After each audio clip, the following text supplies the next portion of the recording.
Government के budget में दो चीजें होती हैं, एक राजस्व और एक व्यय। राजस्व दो प्रकार के, राजस्व प्राप्तियां और पूंजीगत प्राप्तियां, और व्यय भी दो प्रकार के, एक राजस्व व्यय और एक पूंजीगत व्यय। सही है। एक लाइन में बताते हैं कल की सारे डिस्कशन को। जब भी वर्ड राजस्व जुड़ा हो इसका मतलब एसेट लायबिलिटी पर कोई प्रभाव नहीं, और पूंजी वर्ड जुड़ा हो तो एसेट लायबिलिटी पर प्रभाव पड़ेगा। अगर पूंजीगत प्राप्तियां हो गया तो इसका मतलब एसेट कम या लायबिलिटी ज्यादा, और पूंजीगत व्यय हो गया तो एसेट या लायबिलिटी कम। इतना सबको याद है पक्का? और लास्ट शब्द था हमारा प्रभावी पूंजीगत व्यय, याद है क्या? पूंजीगत व्यय में राज्यों को दिए जाने वाली अनुदान जोड़ दे तो बनता है प्रभावी पूंजीगत व्यय। सही है। आज का हमारा टॉपिक है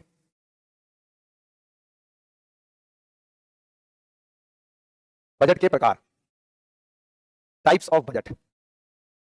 टाइप्स ऑफ बजट, बजट के प्रकार, टाइप्स ऑफ बजट। मेरे प्यारे साथियों, जो बजट है वो दो प्रकार का होता है, नो तीन प्रकार का। एक है संतुलित बजट, बैलेंस्ड बजट, और एक है सरप्लस बजट या घाटे का बजट।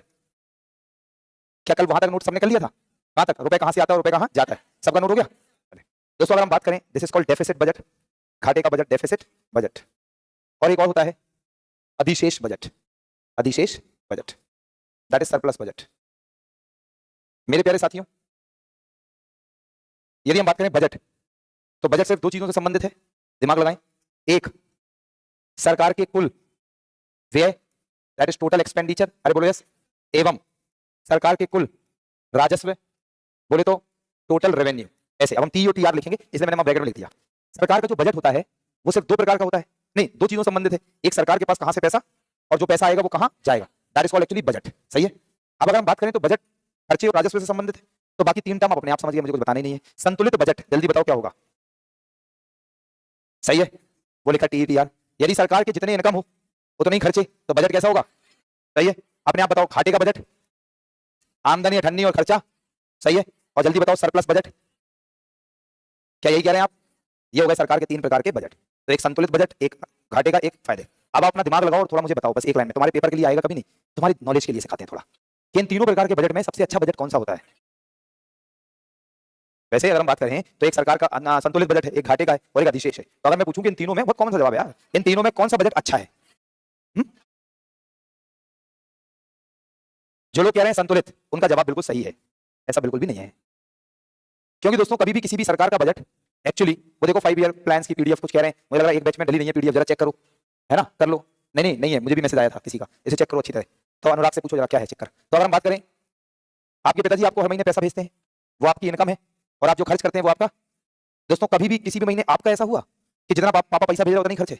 हमें पता तुम्हारा घाटे में जा रहा है। दोस्तों जब सोचो व्यक्तिगत रूप से तुम्हारा संतुलित नहीं है बजट, इतनी बड़ी कंट्री, इतना बड़ा देश, क्या इनका बजट कभी संतुलित में हो सकता है? तो ये काल्पनिक बजट है, अच्छा और बुरा की लिस्ट से ही बाहर है, क्योंकि संतुलित तो काल्पनिक है। आइए अब प्रैक्टिकली जो गवर्नमेंट का बजट होता है, या तो वो अधिशेष या घाटे का। तो इसमें जिन बच्चों ने कहा अधिशेष बजट, उनका जवाब बिल्कुल सही है दोस्तों, ऐसा भी नहीं है, राइट? क्योंकि क्योंकि आपने एक सामान्य व्यक्ति के नजरिए से कहा कि अधिशेष बजट है तो अच्छा है कि खर्चे कम है और इनकम ज्यादा है। ये तो एक व्यक्ति के नजरिए से, लेकिन दोस्तों एक अर्थशास्त्री के नजरिए से ये बजट बेहद ही बकवास किस्म का बजट है।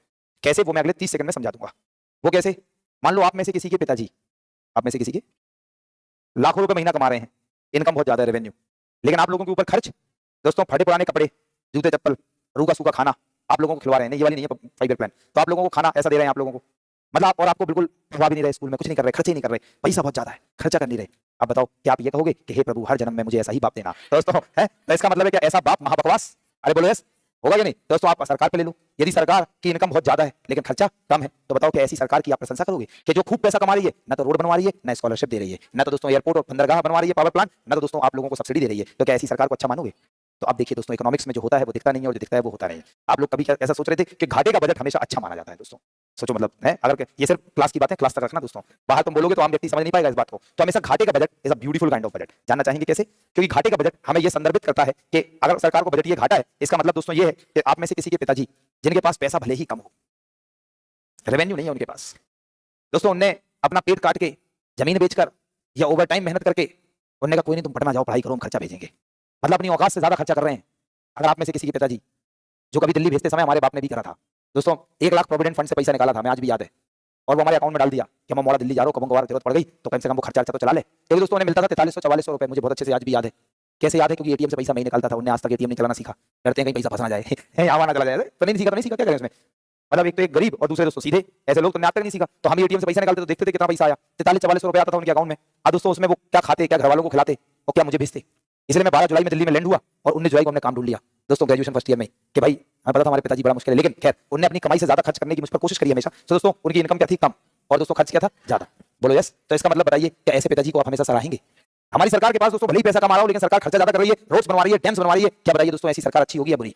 दोस्तों हमेशा कौन सा बजट होता है? अच्छा, घाटे का बजट। बोलो समझ पाए ना? अब नेक्स्ट लिखिए, बजटीय घाटे के प्रकार, बजटीय घाटों के प्रकार। बजटीय घाटों के प्रकार, बजटीय घाटों के प्रकार। मेरे प्यारे साथियों, नंबर 1 राजस्व घाटा। राजस्व घाटा, this is called revenue deficit. Revenue deficit, राजस्व घाटा। दोस्तों कल की कक्षा में रेवेन्यू वर्ड 2 जगह आया था, थोड़ा याद करो। एक जगह आया था जहां पे लिखा था राजस्व प्राप्तियां, और एक जगह लिखा था राजस्व व्यय। तो रेवेन्यू वर्ड 2 जगह दिखा, एक राजस्व प्राप्तियां और एक राजस्व व्यय। सही है दोस्तों, बस खत्म बात। यदि हमारी सरकार के राजस्व प्राप्तियां, राजस्व प्राप्तियां क्या हो? कम या माइनस कर दो, और राजस्व व्यय क्या हो? ज्यादा। क्या आप कह दो राजस्व व्यय माइनस राजस्व प्राप्तियां, दोस्तों दिस इज कॉल्ड राजस्व घाटा। इसे हम बोलते हैं राजस्व घाटा, रेवेन्यू डेफिसिट, राजस्व घाटा। सही है। तो पढ़ने के 2 तरीके हैं। यदि आपको सिर्फ पेपर के लिए पढ़ना है तो इतना काफी है, थोड़ा सा समझने के लिए पढ़ना है तो थोड़ा मुझे सुनना पड़ेगा। तो मैं समझने के लिए पढ़ाता हूं, पेपर तो अपने आप हो जाता है। तो राजस्व घाटा, आप अपनी कल की कॉपी निकालो और कल की कॉपी में देखो, एक जगह लिखा है राजस्व प्राप्तियां। दोस्तों 2 प्रकार के कर राजस्व प्राप्तियां, सभी प्रकार के कर और गैर कर राजस्व प्राप्तियां, फी, फाइन्स, लाइसेंस, गिफ्ट और ग्रांट्स, पीएसयूज की आय, ब्याज प्राप्तियां, एसचीट और इस विशेष मूल्यांकन कर, बोलो ये शुल्क लिखा है। आप पन्ना पलटो और आप देखोगे राजस्व व्यय, वो देखो राजस्व व्यय, तो आप पाओगे तो इसमें लिखा है scholarship, old age pension, employment allowances, subsidies, interest payment, ब्याज भुगतान। दोस्तों लिखा रक्षा के लोगों के ऊपर व्यय, और लिखा कानून एवं प्रशासन व्यवस्था, राज्यों को अनुदान, ब्ला ब्ला ब्ला, ऐसा लिखा है। आप थोड़ा दिमाग लगाओ, यदि हमारे देश की सरकार के राजस्व प्राप्तियां कम है, मतलब सरकार के पास टैक्सेस से पैसा कमा रहा है, सरकार की जो सरकारी कंपनीज हैं वो अच्छे से परफॉर्म, पीएसयूज की इनकम कम है, लेकिन दोस्तों हमारे देश की सरकार आप लोगों के ऊपर राजस्व व्यय, छात्रवृत्ति, ओल्ड एज पेंशन, सब्सिडीज, सेना के लोगों पर व्यय, ब्याज भुगतान ज्यादा कर रहा है, तो इसका मतलब है, इसके एक कदम आगे सोचो, इसका मतलब है कि ये हमारे देश की सरकार कितनी कल्याणकारी सरकार है, कि भले टैक्स से और सरकारी कंपनियों से पैसा कमाए, लेकिन सरकार लोगों के कल्याण पर पैसा खर्च ज्यादा कर रहा है। तो जितना ज्यादा किसी देश का राजस्व घाटा होगा, ये बताएगा कि देश की सरकार लोगों के कल्याण के लिए उतना ज्यादा व्यय कर रही है। ये इसके अंदर छुपा है। बोलो समझ में आ गया? बाकी आपको कुछ नहीं करना, राजस्व घाटा, राजस्व व्यय माइनस राजस्व प्राप्तियां, बोलो हो गया। चलो नंबर 2, अगर हम बात करें सबसे इंपॉर्टेंट, बजट में सबसे ज्यादा बार पूछे जाने वाला प्रश्न यही है, नेक्स्ट टर्म, राजकोषीय घाटा। राजकोषीय घाटा बहुत इंपॉर्टेंट टर्म है, इकोनॉमिक्स के सभी टर्म्स में one of the important term, मतलब सभी महत्वपूर्ण शब्दों में से एक महत्वपूर्ण शब्द यही है, ये भी है, दैट इज कॉल्ड राजकोषीय घाटा। बहुत बढ़िया तरीके से पढ़िए। क्या अपलोड हो गया? क्या अपलोड हो गया? कहां रखा है? नहीं तो मैं बताता हूं, बाकी जो 2 बैच हैं उनमें से एक में देखो प्लानिंग सिस्टम, जिस दिन क्लास में लगा होगा 5 ईयर प्लान्स वाली पीडीएफ, उस वाली पीडीएफ अपलोड कर दो। अपलोड नहीं हुआ ना? सच में कह रहा था ना अनुराग, अनुराग से चैट को वैसे करो। अनुराग बताइए अपलोडेड है या नहीं है, फिर मैं करवाता हूं यहां से ना। दोस्तों व्हाट इज राजकोषीय घाटा? बहुत बेहतरीन शब्द है इकोनॉमी का, अच्छी तरह समझिएगा। राजकोषीय घाटा किसे कहते हैं? थोड़ा टाइम भी लगेगा, टेक्निकल शब्द है, 5-7 मिनट लगेंगे मुझे समझाने में, ध्यान से सुनिएगा। पहले दोस्तों ये काम करते हैं, कल की फ्लो चार्ट देखो। सरकार का जो बजट है, इस बजट में 2 चीजें हैं, एक सरकार के राजस्व और एक सरकार के व्यय। राजस्व भी 2 प्रकार के हैं, एक राजस्व प्राप्तियां और एक पूंजीगत प्राप्तियां। याद आ रहा है? व्यय भी 2 प्रकार का है, राजस्व व्यय और पूंजीगत व्यय। सही है, ध्यान सुनेंगे। सरकार के कुल व्यय ज्यादा है, ये वाले कुल व्यय ये पूरे ज्यादा है दोस्तों कुल राजस्व से, कुल। लेकिन राजस्व में आप देखिए पूंजीगत प्राप्तियों में यहां पे एक जगह लिखा है बोरोइंग्स, ऋण। देखो अपनी कॉपी में लिखा है ऋण। पूंजीगत प्राप्तियां 2 तरीके से, ऋण और गैर ऋण। बोलो यस। तो पूंजीगत प्राप्तियों में जो ऋण है ये वाला, एवरीवन ऑन द बोर्ड, बाद में लिख लेना, इसके बाद जब मैं लिख दूं फिर लिख लेना, थोड़ा फोकस करो। कुल व्यय ज्यादा है कुल राजस्व से, लेकिन कुल राजस्व में ऋणों को छोड़कर, कुल राजस्व में ऋणों को छोड़कर। एक्चुअली दिस इज कॉल्ड राजकोषीय घाटा। नहीं ये वाली नहीं है, ये तो कल की है, दिस कॉल्ड राजकोषीय घाटा। सो व्हाट इज राजकोषीय घाटा? और टेक्निकल टर्म में भी तो शुरुआत है, देखते जाओ और अंदर बताऊंगा कि सरकार के टोटल खर्चे यदि मान लो ज्यादा हैं टोटल राजस्व से, और राजस्व में एक हिस्सा है ऋण, ऋणों को छोड़कर, दैट इज कॉल्ड राजकोषीय घाटा। फॉर्मूला को समझ में आ रहा है? आ रहा है कि कुल व्यय ज्यादा कुल राजस्व से ऋणों को छोड़कर। सही है, अभी बताऊंगा, इसमें बहुत सारी बातें बताऊंगा, सुनते जाओ। ये तो पहला स्टेप है। दूसरा, एक एग्जाम में क्वेश्चन आया, ये आंसर लिखा था, बच्चों ने मार दिया, और या मैं देखना इसी बात को दूसरे शब्दों में लिखूंगा, थोड़ी देर बाद लिखूंगा, लेकिन आप ऐसे समझो। मान लो सरकार के टोटल खर्चे ये वाले जो हैं वो हैं 10 लाख करोड़ के, तो टोटल खर्चे हैं कितने के? और जो टोटल राजस्व है, कुल राजस्व ये है 8 लाख करोड़ का, लेकिन इसमें से ऋण मैंने शामिल, ऋण शामिल, तो मेरा राजकोषीय घाटा कितने का आया? 2 लाख करोड़। अब मुझे बताओ मुझे क्या करना पड़ेगा? ऋण लेना पड़ेगा। कितना? 2 लाख करोड़। इसका मतलब है राजकोषीय घाटा यह बताता है कि सरकार को आने वाले वित्तीय वर्ष में कितने ऋणों की आवश्यकता है। हाथ ऊपर करके बताइए कितने स्टूडेंट समझ गए। जय हो दोस्तों। क्या राजकोषीय घाटा समझ में आया? राजकोषीय घाटे का मतलब है कुल व्यय ज्यादा कुल राजस्व से, राजस्व में ऋणों को छोड़कर। इसका मतलब है राजकोषीय घाटा यह बताता है कि अब सरकार कितना उधार ले जिससे सरकार अपने खर्चों को पूरा कर पाए और देश को चला पाए। देश को राजकोषीय घाटा। सही है। इसका मतलब है दोस्तों राजकोषीय घाटा इज नथिंग, इसका मतलब है राजकोषीय घाटा इज नथिंग, मैं यहां लिख रहा हूं, fiscal deficit is equal to borrowings. इसका मतलब राजकोषीय घाटे का मतलब है कि ऋण, कितना ऋण चाहिए है, बस उसी को कहते हैं राजकोषीय घाटा। ध्यान सुनना। और या मैं इसी को एक तीसरे लाइन में भी लिख सकता हूं। मैं लिख सकता हूं कि fiscal deficit is equal to, यहां लिख रहा हूं ऐसे इसको, this is fiscal deficit FD. Fiscal deficit is equal to total expenditure minus, देखा दोस्तों, total expenditure minus revenue receipts, Hindi में यहां लिख देता हूं राजस्व प्राप्तियां। देखते जाना, रेवेन्यू रिसीट्स ये काट दिया, इससे ये हटा दिया। अब इसके याद करो, 2 हिस्से बताए थे मैंने, एक ऋण पूंजीगत प्राप्तियां, एक गैर ऋण पूंजीगत प्राप्तियां, माइनस गैर ऋण पूंजीगत, गैर ऋण पूंजीगत प्राप्तियां, गैर ऋण पूंजीगत प्राप्तियां। बड़ा दोस्तों देखते जाना, ये पेपर में आया भैया, तो लगा बच्चों के और कुछ शिक्षकों के भी कि भैया ये तो कहीं लिखा नहीं, इसका जवाब क्या दें। तो भाई साहब ध्यान सुनना, आप बजट में से कुल खर्चों में से आप इसे माइनस कर दो, आप इसे भी माइनस कर दो, क्या बचेगा? क्या बचेगा? तो बस राजकोषीय घाटा बराबर बोरोइंग्स। इसका मतलब ये भी फॉर्मूला हो सकता है, बोलो जय हो, ये एग्जाम में आता है। दोस्तों फिर से याद करो, आप इसको बना भी सकते हो अपने आप कि टोटल एक्सपेंडिचर से राजस्व प्राप्तियां हटा दो और ऋण, मतलब जो पूंजीगत प्राप्तियां हैं उनमें ऋण नहीं, गैर ऋण पूंजीगत प्राप्तियां भी हटा दो, तो बच जाएगा ऋण, और वही हो गया राजकोषीय घाटा। दोस्तों दिस इज कॉल्ड राजकोषीय घाटा। अपन इसको 3 प्रकार से समझ सकते हैं, बोलो जी यस। तो अब सरकार राजकोषीय घाटे को क्यों निकालती है? तो सरकार राजकोषीय घाटे को इसलिए निकालती है ये जानने के लिए कि आने वाले वित्तीय वर्ष में कितने ऋणों की आवश्यकता है जिससे सरकार देश को चला पाए। सो दिस इज कॉल्ड, क्या कहते हैं इसको? राजकोषीय घाटा। सो दिस इज कॉल्ड राजकोषीय घाटा। क्या इतनी बात सबको समझ में आई दोस्तों? दैट्स इट, बोलो जी यस। नाउ नेक्स्ट टर्म की ओर चलते हैं दोस्तों। नेक्स्ट टर्म है एक, दैट इज कॉल्ड, एक और घाटा है। क्या ये दोनों घाटे समझ में आए? और आज नहीं आए तो कभी आगे नहीं आएंगे, इसलिए नहीं आए तो मुझसे कुछ पूछ भी सकते हैं, और आपको बहुत प्यार से पता है कि पूछने पर कभी मैं डांटता नहीं हूं। ये मेरा एकदम रूल है, मेरा खुद का बनाया गया नियम है कि पूछने पर कभी नहीं डांटूंगा। और आप पूछ भी सकते हैं, ऐसा होता है नहीं? तो सबको मैं मान रहा हूं समझ में आ गया। चलो, एक होता है प्राथमिक घाटा। प्राथमिक घाटा जिसे कहते हैं primary deficit, primary deficit, this called प्राथमिक घाटा। तो what the primary deficit is, प्राथमिक घाटा क्या है? ध्यान समझना, जो भी राजकोषीय घाटा आया था, एवरीवन क्या आया था? राजकोषीय घाटा। तो अगर अपन क्या करें कि राजकोषीय घाटा से, सही है, मतलब दिमाग लगाओ, राजकोषीय घाटे का मतलब क्या है? ऋण।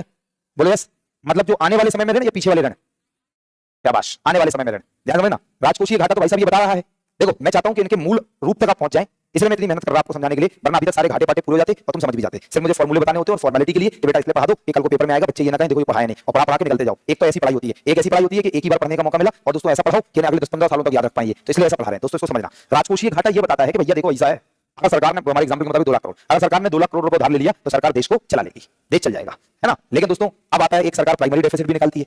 अब देखो निकालती है तो उसका कोई लॉजिक होगा, बस मैं वो लॉजिक आपको पकड़वाना चाहता हूं, बस उस लॉजिक को पकड़ो कि सरकार प्राथमिक घाटे में क्या करती है। यदि अच्छा भाई साहब इतना फिस्कल डेफिसिट, इतना ऋण लेना है, चलो ले लिया।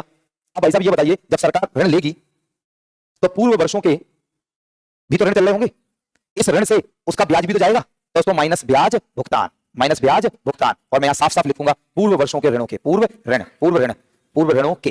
दोस्तों जब सरकार को पूर्व वर्षों के ऋणों का ब्याज भुगतान भी तो इसी लोन से करना है, अब जो घाटा आया दैट इज कॉल्ड प्राइमरी घाटा। मतलब बताता है कि वास्तव में देश चलाने के लिए इतना पैसा बचेगा, जो करना है कर लो। इसको बोलते हैं कि इसके बाद भी घाटा तो रहेगा ही रहेगा, दैट इज कॉल्ड प्राथमिक घाटा। नहीं समझे क्या? तुम्हारे पापा ने कहा भाई कितना पैसा चाहिए, तुमने कहा 2 लाख, 2 लाख करोड़ को मैंने बना दिया 2 लाख, तो पापा ने कहा काम चल जाएगा, तुमने कह दिया हाँ। दोस्तों तुम्हारा आ गया राजकोषीय घाटा, बोलो आ गया। अब तुम्हारे पापा ने 2 लाख दे दिया, लेकिन दोस्तों पापा क्या जाने, तुमने पहले भी लोन ले रखे हैं बहुत सारे, अब ऐसा उसमें से 30,000 रुपए चला गया किसमें? उनके ब्याज में, उनके ब्याज में। तुम्हारे पापा ने कहा था 2 लाख रुपए ले लो जिससे तुम्हारा काम चल जाएगा, इतना तुम्हारा घाटा है, लेकिन तुम्हें क्या पता कि 30,000 रुपए तो कुछ जाने ब्याज में, तो तुम्हारा एक्चुअली प्राथमिक घाटा अभी भी रहेगा। 2 लाख मिलने के बाद भी उसको बोलेंगे प्राथमिक घाटा। ऋणों से ब्याज भुगतान को क्या कर दो? माइनस। बोलो समझ गए?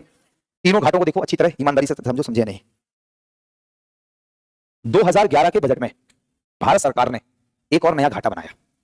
2011 के बजट में भारत सरकार ने एक और नया घाटा बनाया जिसे मैं कहता हूं प्रभावी राजस्व घाटा। और जो मेरी क्लास के बहुत होशियार बच्चे हैं वो समझ गए होंगे कि कल मैंने ऐसा कुछ टर्म पढ़ाया था, प्रभावी पूंजीगत व्यय। बोलो यस, बस वहीं से इफेक्टिव रेवेन्यू डेफिसिट। समझना, ये आया 2011 में बाय पी चिदम्बरम साहब ने इसको लॉन्च किया था, पी चिदम्बरम, राइट। दोस्तों अगर हम बात करें, आप जरा गौर से देखो, राजस्व घाटा मुझे यहीं पे लिखना चाहिए नंबर 2 पर, लेकिन मैं नीचे आ गया, कोई बात नहीं। राजस्व घाटा तुम्हारा आ गया था कि राजस्व प्राप्तियां राजस्व व्यय का अंतर। बोलो जी यस। राजस्व घाटा क्या दिखा रहा था कि भाई देखो देश में पैसा भले टैक्स से, सरकारी कंपनियों से नहीं आ रहा, लेकिन सरकार कितनी अच्छी है, लोगों का कल्याण कर रही है। अरे बोलो यस। कुछ अर्थशास्त्रियों ने सरकार से पूछा 2011 में कि सरकार ये बताइए भाई साहब कि तुम राजस्व घाटा दिखा रहे हो, मेरी नजर से देखो ना, तुम जो मुझे दिख रहा है अंदर जाके, बिल्कुल ये तुम राजस्व घाटा दिखा रहे हो, और राजस्व घाटे में राजस्व व्यय के अंदर आपने राज्यों को अनुदान दे दिया और राज्य ने उसका एसेट बना लिया। कल बताया था राज्य ने क्या बना लिया। तो बताओ क्या तुम कह रहे हैं कि इतना हमारा कल्याणकारी व्यय है तो क्या राजस्व घाटे से कल्याणकारी व्यय की सही पिक्चर निकल के आ रही है? क्योंकि उससे तो दोस्तों सरकार राज्य सरकार रोड भी बना रही, डैम भी बना रही, बांध भी बना रही, क्या सही पिक्चर निकल के आ रही? नहीं आ रही। इसका मतलब है दोस्तों सरकार ने क्या करा, सरकार ने इस राजस्व घाटे से, बहुत गौर से देख लेना, इस राजस्व घाटे से क्या किया, इस राजस्व घाटे से माइनस कर दिया राज्यों को अनुदान। कल लो जी चुल्लू मिट गई। तो दोस्तों राज्यों को अनुदान, तब फिर अर्थशास्त्री ने कहा हाँ अब ठीक है। ध्यान समझना कि अगर हमारी सरकार जो राजस्व घाटा निकाला इससे राज्यों को जो अनुदान दे रही है वो कर दे माइनस, क्योंकि उससे परिसंपत्तियों का निर्माण हो सकता है। तो आप बताइए दोस्तों क्या हमारे देश का प्रभावी राजस्व घाटा निकल के आया है? नहीं। जो वास्तव में ये जो घाटा है ये बता रहा है वास्तव में इतना पैसा scholarship, old age pension, subsidies, ब्याज भुगतान, सुरक्षा के लोगों पर व्यय, कानून एवं प्रशासन व्यवस्था आदि पर जा रहा है, तो इसे बोलेंगे प्रभावी पूंजीगत व्यय घाटा। दोस्तों आप एक बार सारे देख लो, प्रभावी राजस्व घाटा आप एक बार देख लो, सारे काम समझ में आया नहीं तो याद करो कल का बजट का सार टोटल कितने काम से भूल गए तुम? 4 बार कहां से आ गए? नहीं, बजट का सार में मैंने बताया था, देखो ये टर्म समझ में आ गया, ये आ गया, ये आ गया। टोटल 18, कल कितने हो गए थे? 14, और आज कितने हो गए? हो गया काम पूरा, बजट खत्म। बोलो जी समझ में आया? So that's all about budget. बस इतना सही है बजट में, तो जो कल से लेकर आज तक पढ़ाया सारा पढ़ के चले जाओ, सारे पेपर के सवाल हो जाएंगे। बोलो जी yes, that's all about the budget. साथ में हमेशा बजट से क्वेश्चन आते हैं दोस्तों, मैं आपको बताना चाहूंगा, ये तो हो गया बजट का कॉन्सेप्ट, थ्योरेटिकल डिस्कशन। बोलो सही है। एक बजट से सवाल आता है करंट बजट से, किससे आता है? तो दोस्तों मैंने खान ग्लोबल स्टडीज के यूट्यूब चैनल पर 2 वीडियोस डाले, नहीं 3 वीडियोस डाले हैं, 2 भारतीय बजट के और 1 बिहार के बजट के। तो आपको आपके बिजी शेड्यूल से समय मिले तो आप उन वीडियोस को जरूर देखना, फिर मैं कहूंगा कि आपके बजट के सारे क्वेश्चंस हो जाएंगे। बोलो क्या बात समझे? तो मैं करंट बजट कभी अपनी क्लास में नहीं पढ़ाता, क्योंकि दोस्तों मैं बजट का कॉन्सेप्ट पढ़ाता। बजट अब आप जब सुनोगे मुझे मेरा वो वीडियो तो आपको 100% बजट समझ में जाएगा। बस मेरा काम हो गया। बोलो जी यस। कहां है? बस आप सिंपल ऐसे लिख देना कि बजट 2025-26 डॉक्टर भरत। दोस्तों सबसे ऊपर आपको 3 वीडियोस दिख जाएंगे, उन तीनों वीडियोस को देख लेना। एक बिहार का एक बजट है और 2 वीडियोस हैं पार्ट 1 पार्ट 2 केंद्र सरकार के बजट के। क्या बोलो देखेंगे आज कल परसों जब भी आपकी स्वेच्छा हो तो आप उन्हें देखिएगा, तो वहां से भी 1-2 क्वेश्चन आपको फंस सकते हैं। That is the current economy. बोलो जी यस। सो दोस्तों यहां पे हमने पूरा बजट का कॉन्सेप्ट पढ़ लिया कि बजट क्या होता है, बजट कैसे आता है, खर्चे सरकार के, राजस्व सरकार के, बजट के घाटे कितने प्रकार के हैं, all the information I have shared with you. Come on yes. चलो हम दोस्तों जैसे कि मैंने कल कहा था कि आधा पौन घंटे हम बजट को थोड़ा और पढ़ेंगे, फिर हम टैक्सेशन शुरू करेंगे। बोलो जी यस। तो हमारा नेक्स्ट चैप्टर शुरू होगा टैक्सेशन सिस्टम, ऑनलाइन से अब आ जाएगा, क्योंकि पहले अभी राजस्व व्यय, पूंजीगत व्यय समझ में नहीं आया। वहां मैं बोलूंगा ना, वहां मैं जब मैं करंट बजट पढ़ा रहा हूं तो वहां मैंने वीडियो में ये नहीं बताया कि पूंजीगत व्यय क्या होता, बस ये बताया कि सरकार का पूंजीगत व्यय इतना है, राजस्व इतना है, इतना ये है, क्योंकि हम वो एज्यूम करके चलते हैं कि जो वीडियो देख रहा है उसे बजट का कॉन्सेप्ट आता है। इसलिए अब आपको बताया कि अब आप पढ़िएगा। बोलो सही है। ग्रोथ किसका? नहीं किसी एक का पूछना पहले। हाँ बैठो। तो देखो इनका मुद्दा है कि डेफिसिट बजट का ग्रोथ रेट पर क्या प्रभाव पड़ेगा। तो मैं कहूंगा कि अगर सरकार को, मैंने बताया वैसे तुमने सुना नहीं है, तुम सब करेक्ट नहीं करते, कोई बात नहीं। सरकार का बजट घाटा है, अगर डेफिसिट बजट है या फिस्कल डेफिसिट है तो कह रहे हैं इसका ग्रोथ पर क्या इफेक्ट पड़ेगा। तो जितना ज्यादा बजट ये घाटा होगा उतनी ज्यादा देश की ग्रोथ होगी। सही है, क्योंकि दोस्तों जितना बजट ये घाटा ज्यादा होगा। अब आप मुझसे ये भी तो पूछें कि ऐसा पूछ लिया वैसे हो गया कि बजट ये घाटा मतलब राजकोषीय घाटा, मतलब बोरिंग, इसका मतलब राजकोषीय घाटा या बजट का घाटा है, इसका मतलब सरकार को उतना पैसा उधार लेना है, और जितना पैसा उधार लेगी लेकिन उस पर कंडीशन अप्लाई है। देखना मैं तुम्हें पूरी बताऊंगा, देखना टेक्निकली समझ जाओगे कि मैंने कहा जनरली तो मैं ऐसे कहता हूं कि जितना ज्यादा बजट का घाटा उतना ज्यादा देश का विकास। ऐसी इकोनॉमिक्स तुमने कभी सुनी होगी कि घाटा ज्यादा तो विकास ज्यादा, दोस्तों अपन ऐसे ही पढ़ा था, लेकिन उसके आगे कुछ और सेंटेंस है वो पूरा हो जाएगा तो ये सेंटेंस फुलफिल होगा, अदरवाइज नहीं। जब कोई सामान्य व्यक्ति सोच सुनेगा मेरी क्लास को कहेगा कि यार उल्लू है क्या आदमी, पहले पढ़ के आए फिर पढ़ाई, क्यों बच्चों को बेवकूफ बना रखा है, जितना ज्यादा बजट का घाटा उतना ज्यादा विकास। राइट, हमने सोचा बजट का घाटा कम होना चाहिए तो विकास अच्छा होगा। नहीं बेटा, अर्थशास्त्र ऐसा ही विषय है, आगे बताएंगे ना तुम लोग भी कहोगे वाह सर। तो जितना ज्यादा घाटा उतना ज्यादा विकास, लगाओ दिमाग। फिर घाटे का मतलब है व्यय ज्यादा, व्यय, अब ये व्यय हो रहा तो विकास ही हो रहा होगा, लेकिन कंडीशन अप्लाई, यदि व्यय का अधिकांश हिस्सा पूंजीगत व्यय होता है तो। बोलो जय। नहीं समझे क्या? नहीं समझे क्या? अगर दोस्तों व्यय का अधिकांश हिस्सा राजस्व व्यय पे जा रहा है तो मेरे शब्दों को सुनिए, उसे मैं कहता हूं बोर्ड बैंक का व्यय। मैं राजस्व व्यय को मैं अपनी भाषा में बोलता हूं बोर्ड बैंक का व्यय। तो जो राजस्व व्यय है वो क्या है? बोर्ड बैंक का व्यय है। नहीं समझ पाए? अरे समझदार बनो तभी तो समझोगे, है ना। और बाकी गधों के लिए तो मैं ये पढ़ा रहा, समझदारों के लिए बात कर रहा, थोड़ा नेक्स्ट लेवल अगर आप सुनना चाहते हैं तो मैं कहता हूं राजस्व व्यय बोले तो बोर्ड बैंक का व्यय। वो कैसे? भाई साहब बिहार की सरकार कह रही है मौनिया बीबीएससी पास कर लेंगे तो 50,000 देंगे। क्यों देंगे दोस्तों? है क्यों देंगे भाई? क्योंकि दोस्तों छोटी बहन को भी मिल जाएगा, अगर कल को तैयार हो रही छोटी बहन ग्रेजुएशन में अभी, वो भी बीबीएससी देगी, वो भी 50,000 कमाएगी। अभी हमारा एक कोई बंदा है यहाँ पे तो नहीं दिख रहा बैठा हुआ, तो एक बंदा है कल वो बोल रहा है, जब मैं सीढ़ी चढ़ के आ रहा तुम्हारी क्लास में, कह रहा सर मेरी बीबी जीविका में है और मुझे 25,000 रुपए मिलते हैं, उसको 25 से 22 जो भी मिलते हैं पता नहीं, ऐसे कुछ बोला 22 से 25,000 मिलते हैं। नहीं ये नहीं है, यहाँ पे नहीं है, मत देखो, इसकी तो शादी नहीं हुई यार अभी दोस्तों। तो उसने कहा कि मेरी बीबी को जीविका में है, कोई और जीविका में किसी के जानने वाला, कोई किसी के माता पिता माता होंगी पिता तो है क्या, या बहन जो भाभी कोई भी, कितना मिलता? 22 से 25। 22 हाँ, तो वही देखो मुझे याद नहीं था 22 से 25 में कंफ्यूज, लेकिन उसने कल बोला सीढ़ी चढ़ के आ रहा था मैं, तो उसने कहा सर 22 मिलता है। मैंने कहा बहुत बढ़िया। मैंने कहा फिर तो तूने इन्हीं को वोट दिया होगा है? तो बोला नहीं सर मैंने नहीं दिया। मैंने बोला तेरी बीवी ने जरूर दिया होगा। बोला हाँ सर बिल्कुल दिया। This is called board bank का व्यय। द राजस्व व्यय बोले तो बोर्ड बैंक का व्यय। अरे बोले क्योंकि दोस्तों मेरे हिसाब से एक अच्छी सरकार वो होती है जो पूंजीगत व्यय ज्यादा करे, क्योंकि पूंजीगत व्यय रिटर्न देता है, राजस्व व्यय रिटर्न नहीं देता है। लेकिन हमारी सरकार की पोल पट्टी खुल जाएगी अगर सारे आंकड़े में, तो मैं यहाँ दिखाऊं, कल दिखाए थे लेकिन आज भी दिखा दूं, तो हमारा राजस्व व्यय ज्यादा होता है और पूंजीगत व्यय कम। राइट, इसलिए दोस्तों भारत बर्बाद हो रहा है। लेकिन हमारे जैसे अर्थशास्त्री आए दोस्तों और जो सरकार की चमचागिरी ना करें, हैं वो हिसाब खींच रहे, वो तो चलो सठियाए रखे हैं, वो अलग बात है। लेकिन बुरा क्या लगा दोस्तों मुझे कि उनके अगल बगल जो चमचा खड़े थे वो सब हंस रहे थे। दोस्तों क्या आप मेरी बात समझे मैंने क्या बोला? तो हमारे देश में ऐसी दोस्तों देश बर्बाद है, हम लोग कुछ भी कर लें, कुछ नहीं कर सकते भाई। चलो वो तो जो है एज का इफेक्ट जो भी हो फलाना दिमाग, अब लोग बात नहीं कर रहे। लेकिन तुम उस वीडियो में मुझे क्या बोला लगा, आसपास जितने चमचे खड़े थे सब मुस्कुरा रहे थे। है। इसका मतलब भाई साहब सोचिए कितना भारत गर्त में जा रहा है, खत्म कहानी हो रही है भाई साहब। है मतलब नाम क्या ही लेना किसी का, लेकिन आप समझ गए। कम ऑन दोस्तों, ये तो हमारे देश का हाल है कि नहीं कि अगर लीडर अच्छा करे तो भी साथ और बुरा करे तो भी साथ, क्योंकि दोस्तों साथ नहीं होगा तो बंदा बर्बाद हो जाएगा, है जिसको हटा देंगे तो उसकी जिंदगी कहानी खत्म। तो दोस्तों बुरे के साथ भी अच्छे के साथ भी साथ, तो ऐसे हमारे देश में। तो आप मुझे समझिए बहुत अच्छे से कि बताओ व्यय में हमेशा सरकार को क्या प्रोत्साहित करना चाहिए, पूंजीगत व्यय। चलो बस इतना खत्म करते हैं, भावनाओं को रोकते हैं दोस्तों यहाँ, और नेक्स्ट चैप्टर शुरू करते हैं, that is called taxation system. नहीं तो taxation system in India, Bharat में कराधान प्रणाली। क्या ईमानदारी से बताइए बजट के कॉन्सेप्ट समझ में आ गए, पक्का आ गए? चलो आइए दिखाते हैं आपको और मौज देते हैं भारत का टैक्सेशन सिस्टम। मेरे प्यारे साथियों, टैक्सेशन सिस्टम को हम शुरू करेंगे कहां से? जैसे कल हमने बजट को शुरू किया यहां से कि बजट शब्द कहां से आया या बजट का मतलब क्या है। हर टॉपिक को बिल्कुल बेसिक से पढ़ रहे हैं और जितनी आवश्यकता उतना पूरा पढ़ा रहे हैं, बोलो जी यस। और जब आप एमसीक्यू कर रहे हैं तो आपके एमसीक्यू सॉल्व हो रहे हैं, और जो नहीं कर रहे हैं उनका तो सिलेक्शन भी नहीं होगा। दोस्तों उनकी मुझे क्या ही चिंता, जिन्हें अपनी खुद की चिंता नहीं है। कम ऑन यस और नॉट। तो इसलिए एमसीक्यू जरूरी है। तुम्हारा कोच, तुम क्रिकेट खेलना सीख रहे हो और कोच से तुम्हें बता दे कि देखो ऐसी बॉल है तो इस एंगल से बैट घुमाओ, ऐसी है तो ऐसी घुमाओ, बस तुमने सुन लिया, पिच पे कभी गए नहीं, बल्ला कभी पकड़ा नहीं, बॉल कभी मारी नहीं, दोस्तों मैच में भी तुम ऐसी जीरो पे आउट हो जाओगे। तो भाई तुम्हारा हाल होगा कि टीचर ने पूरा बजट पूरा इकोनॉमिक्स पढ़ा दिया लेकिन तुमने कभी एमसीक्यू लगाए नहीं, पिच पे कभी गए नहीं, सॉल्व कभी करे नहीं, बल्ला कभी घुमाए नहीं, एग्जाम में फेल हो जाओगे। दोस्तों जब तुम्हें जो काम फाइनल रूप से करना है वो काम अगर आप डे वन से ही करो तो आप पास भी जाओगे। बोलो जी जितनी ज्यादा नेट प्रैक्टिस उतना ज्यादा छक्के मारता है, सीधी सी बात है। तो मैं बार-बार कहता हूं एमसीक्यू लगाओ, एमसीक्यू लगाओ, एमसीक्यू लगाओ। और एक दिन में कितने? तो मैं कहूंगा 500। दोस्तों कितने? 500। लेकिन तुम अपना ज्यादा समय रोटी बनाने, सब्जी काटने, बर्तन धोने में ज्यादा समय लगाते और दोस्तों एमसीक्यू लगाने में कम समय लगाते। तो भैया इसलिए तो बर्तन धोने की परंपरा कई साल तक चलती, नहीं दोस्तों एमसीक्यू लगाने की परंपरा चले। मेरा बेटा बेटी पढ़ रहा होगा तो मैं उससे कहूंगा भाई देख बर्तन तू मत धो ना, मैं धोने वाली लगाऊंगा। दोस्तों मैं दूसरा विकल्प बनाऊंगा, टिफिन लगा के खा, तू मर जा, तू कुछ भी कर, न्यूट्रिशनल वैल्यू ना मिले तुझे, लेकिन तू एक डेढ़ साल ही तो चक्कर पड़ेगा और दोस्तों एक डेढ़ साल बाद घर से बढ़िया हो जाएगा। बोलो जी यस। अब बात अलग हो, घबरा अगर तबियत खराब हो जाएगा, अगर तू दाल भात खाता जा तबियत तेरी सही रहेगी, राइट? सिलेक्शन हो या ना हो ऐसी तैसी कराओ। लेकिन दोस्तों आप लोगों का जीवन जब मैं इमेजिन करता हूं तो मैं मुझे बड़ा दुख भी होता है ऐसे अकेले में। विद्या माता कसम दिल की बात बता रहा कि बहुत स्ट्रगल वाला जीवन चल रहा है तुम लोगों का, है ना? इस समय नहीं चल रहा है क्या? बड़े स्ट्रगल का, एक छोटे से कमरे में रह रहे होगे, कहीं भी चाहे पीजी में चाहे रूम लेकर, कितने मुश्किल से खाना बनाना, फिर उसे हमने भी वो सब किया है। विद्या माता की कसम बढ़िया से, ऐसा नहीं बहुत बढ़िया एकदम। जैसे आए जब तो कॉलेज में हॉस्टल नहीं मिला क्योंकि हम पहले आ गए, कॉलेज खुलने से 20 दिन पहले आ गए। 12 जुलाई बताया कॉलेज खुलना था लास्ट में, तो क्यों पहले आ गए?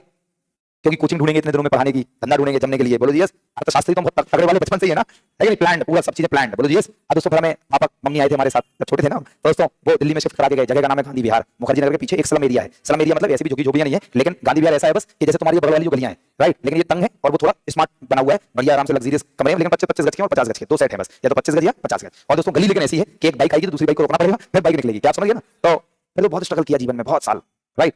जब अच्छा पैसा कमाने लगे तब भी वहीं रहते थे, खर्चा बचाते थे ना, पैसा जोड़ते थे, कमाने से नॉट। फिर ऐसे जीवन चलता रहा। तो हम बहुत अच्छे से इमेजिन कर सकते हैं कि एक जगह टॉप फ्लोर पे रहते थे गर्मी में, राइट? और 5वीं मंजिल पर, 5वीं मतलब ग्राउंड में लाके 5वीं, और उसमें से छत पे कमरा बना था, कमरे के बाद पूरा खुला था पूरी छत, और उसमें 25 गज का कमरा बनाया सेट छोटा था, उसमें ओपन किचन। बरसातों में क्या होता था, खाना बना रहे, काले वाले कीड़े भी आ गए खाने में, बोलो यार, तो लाइट बंद करके खाना बनाते थे भाई साहब। ऐसे बहुत सारे काम करे ना। तो एक बार हमारे दोस्त आया स्वप्न श्रीवास्तव, बहुत अच्छे से याद है, और दोस्तों वो 4 बुढ़े भी लेकर आया है, नहीं देखा, बहुत पुराना काम चल रहा है भाई साहब, है ना? गर्मी का समय था, तुम समझिए ठंडी ठंडी है। तो भाई साहब अब उससे मैंने कहा कि भाई हमने कहा तुझे मटर पनीर खिलाएंगे, तो एकदम खुश, है ना? तो अब लेकिन बरसात हो रही थी तो क्या करते, हमने भाई साहब अंधेरे में बना डाला, अंधेरे में बना डाला। बाद में कह रहा यार भाई आज भी याद करते तेरे अंधेरे वाली डिश। तो ऐसे बहुत सारे, लेकिन चलो इस फेज से जल्दी बाहर निकलो मेहनत करके। कौन शुरू यहाँ से करते हैं, टैक्स। कर क्या होता है, टैक्स क्या होता है दोस्तों, यहाँ से शुरू करते हैं। तो मुझे लगता है कि कई बार मैं ऐसी कहानियां बताता हूं तो ये मेरा एक साइंटिफिक मेथड है पढ़ाने का। ये साइंटिफिक मेथड क्या है, जैसे अपन एक कांसेप्ट पढ़ते हैं, कांसेप्ट पर दिमाग में लोड हो गया वो मामला, अब दूसरा कांसेप्ट लोड करने के लिए पहले दिमाग को हल्का किया जाता है और फिर कांसेप्ट लोड किया जाता है। बहुत साइंटिफिक मेथड है दोस्तों मेरा पढ़ाने का, ये कई वर्षों में मैं सीखा हूं धीरे-धीरे। कम ऑन, इसलिए मैं कहानी सुना रहा था तुम लोगों को, थोड़ा रिलैक्स हो जाओ और आप 1 घंटे ऐसा लपेटूंगा कि दिमाग का पूरा सनसनाहट निकलेगी। बोलो जी सर। तो तुम्हें अगर किसी को लगता होगा तो बहुत साइंटिफिक तरीका दोस्तों हमारा पढ़ाने का, ये अपन जानता है सर। बोलो जी अब 1 घंटे तुम्हारा दिमाग का खून भी बाहर निकल आएगा, इतना पढ़ाऊंगा। बोलो तैयार हो गया? चलो तो बात करते हैं टैक्स क्या होता है। तो टैक्स का मतलब है वह अनिवार्य भुगतान, वह अनिवार्य भुगतान जो किसी देश के, जो बस किसी के, जो व्यक्ति एवं कंपनियों, जो व्यक्ति एवं कंपनियों के द्वारा सरकार को भुगतान किया जाता है, भुगतान किया जाता है। मेरे प्यारे साथियों इसमें 2-3 चीजें नोट करो। मैंने कहा टैक्स का मतलब है अनिवार्य भुगतान, सबसे पहली बात तो ये, टैक्स का मतलब है अनिवार्य भुगतान। इसका मतलब है tax is a compulsory payment, अर्थात यदि सरकार ने मेरे ऊपर लगा दिया या किसी कंपनी के ऊपर तो पेमेंट तो करनी ही पड़ेगी। बोलो जी यस। और कौन करता है, या तो व्यक्ति या कंपनियां, किसको करती हैं? सरकार। दिस इज कॉल्ड टैक्स की सिंपल सी मीनिंग। बोलो क्लियर? दोस्तों टैक्स क्या होता है ये तो नहीं जानते थे, लेकिन जानते हैं सरकार को देते हैं, लेकिन इसकी मीनिंग ये है। तो टैक्स का मतलब है कि वो अनिवार्य भुगतान जो देश के व्यक्ति या देश की कंपनियां सरकार को करते हैं, दैट इज कॉल्ड टैक्स। सही है ना? अगर हम बात करें टैक्स में, अगर हम बात करें कर में, तो थोड़ा सा और अंदर चलते हैं, थोड़ी सी और चीज सिखाते हैं आप लोगों को। और मैं अगर आपसे कहूं कि आखिर कर क्यों लगाते हैं, या मैं कहूं सरकार, ऐसे सरकार कर क्यों लगाती है, अगर मैं आपसे पूछूं कि जो सरकार है हमारी, वो सरकार जो है वो टैक्स क्यों लगाती है, ये मेरा सवाल है।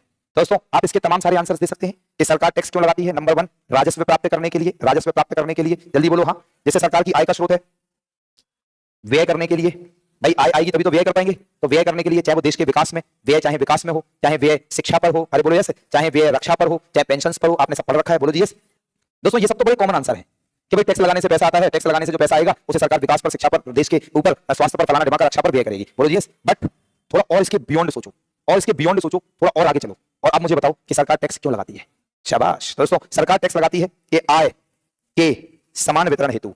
आय के समान वितरण हेतु। मेरे प्यारे साथियों, दोस्तों बहुत गौर से सुनेंगे, जो अमीर लोग हैं उनके ऊपर सरकार ज्यादा टैक्स लगाती है, जैसे इनकम बढ़ती है टैक्स भी बढ़ता है, और जो गरीब लोग हैं उनके ऊपर नहीं बेटा, अमीर लोगों के ऊपर ज्यादा टैक्स लगाती है, जिससे उनसे पैसा ले सके और उसी पैसे को विभिन्न सरकारी योजनाओं के माध्यम से गरीब लोगों को बांट सके। दोस्तों बताइए, आय का जो समान वितरण है उसको कम किया जा सकता है, तो टैक्स लगाने के पीछे आय के समान वितरण हेतु। टैक्स क्यों लगाते हैं, तो मैं कहूंगा मुद्रास्फीति के नियंत्रण के लिए। ये थोड़े स्मार्ट पॉइंट्स हैं, मुद्रास्फीति के नियंत्रण। मतलब ऊपर वाले जो 2 पॉइंट है वो तो अनपढ़ आदमी भी दे सकता है, नहीं दे सकता क्या दोस्तों? ये थोड़े पढ़े लिखे वालों के पॉइंट्स हैं। मुद्रास्फीति के नियंत्रण, बताइए क्या राजकोषीय नीति मैंने ये कहा था? जब मुद्रास्फीति ज्यादा है अर्थात मनी सप्लाई ज्यादा है, सरकार ठोक देगी टैक्स, तुम्हारा पैसा स्क्वीज होके कहां पहुंच गया? सरकार के पास। बोलो याद आ गया ना? एक और स्मार्ट पॉइंट अगर मैं बताऊं तो मैं कहूंगा आयात एवं निर्यात के नियंत्रण हेतु। बताओ आनंद आया? आयात एवं निर्यात के नियंत्रण के लिए, बोलो हाँ या ना? आयात एवं निर्यात के नियंत्रण के लिए। नहीं समझ पाए क्या? नियंत्रण के लिए, रुको थोड़ा एक लाइन में समझाते हैं आपको। आयात एवं निर्यात के नियंत्रण के लिए का मतलब क्या है कि जैसे देखो समझो थोड़ा, कि कोई भी ऐसी कमोडिटी है जो भारत में ऑलरेडी स्केर्स मात्रा में है, मतलब सीमित मात्रा में है, लिमिटेड है। अगर कोई भी कमोडिटी हमारे भारत में लिमिटेड है, कम है, अगर हम उस कमोडिटी को विदेश में एक्सपोर्ट कर रहे हैं तो हमारे देश में बिल्कुल खत्म हो जाएगी या और कम हो जाएगी, तो शॉर्टेज हो जाएगी। तो बताइए उसका प्राइस क्या होगा? ज्यादा हो जाएगा। क्या सरकार ऐसी वस्तुओं के निर्यात को कभी प्रोत्साहित करेगी? तो सरकार ऐसी वस्तुओं के एक्सपोर्ट के समय ठोक देगी टैक्स, जिससे उसका प्राइस दूसरे देश में हो जाए महंगा, उसकी डिमांड होगी कम, तो एक्सपोर्ट हो जाएगा कम। मतलब आप समझ गए। दूसरी बात देखो कि बहुत सारे देश के लोग हमारे देश में वस्तुओं को सस्ते दाम पर बेचते हैं, राइट? ऐसे टाइम पर सरकार ठोक देती है टैक्स। सो दैट क्या होगा? उससे वो वस्तु जब देश में एंटर करेगी तो महंगी हो जाएगी, जिससे दोस्तों पॉइंट नंबर 1, हमारे देश की कंपनियों के प्रोडक्ट जो महंगे प्राइस पर है उनकी और इनकी लेवल प्लेइंग फील्ड समान रेट पे जाएंगे, और दोस्तों हमारी वस्तुएं उन वस्तुओं को कॉम्पीट कर पाएंगी, और इससे अपने देश की घरेलू कंपनियों का संरक्षण कर सकते हैं। बताओ भाई साहब, क्या कसम इकोनॉमी पढ़ाता हूं दोस्तों? मैं नहीं पढ़ाता हूं क्या दोस्तों? एक हर व्यक्ति मुझसे अर्थशास्त्र सीख सकता है, ऐसी मेरी गलतफहमी भी हो सकती है। बाकी आप मुझे बताइए कि ऐसा है या नहीं है?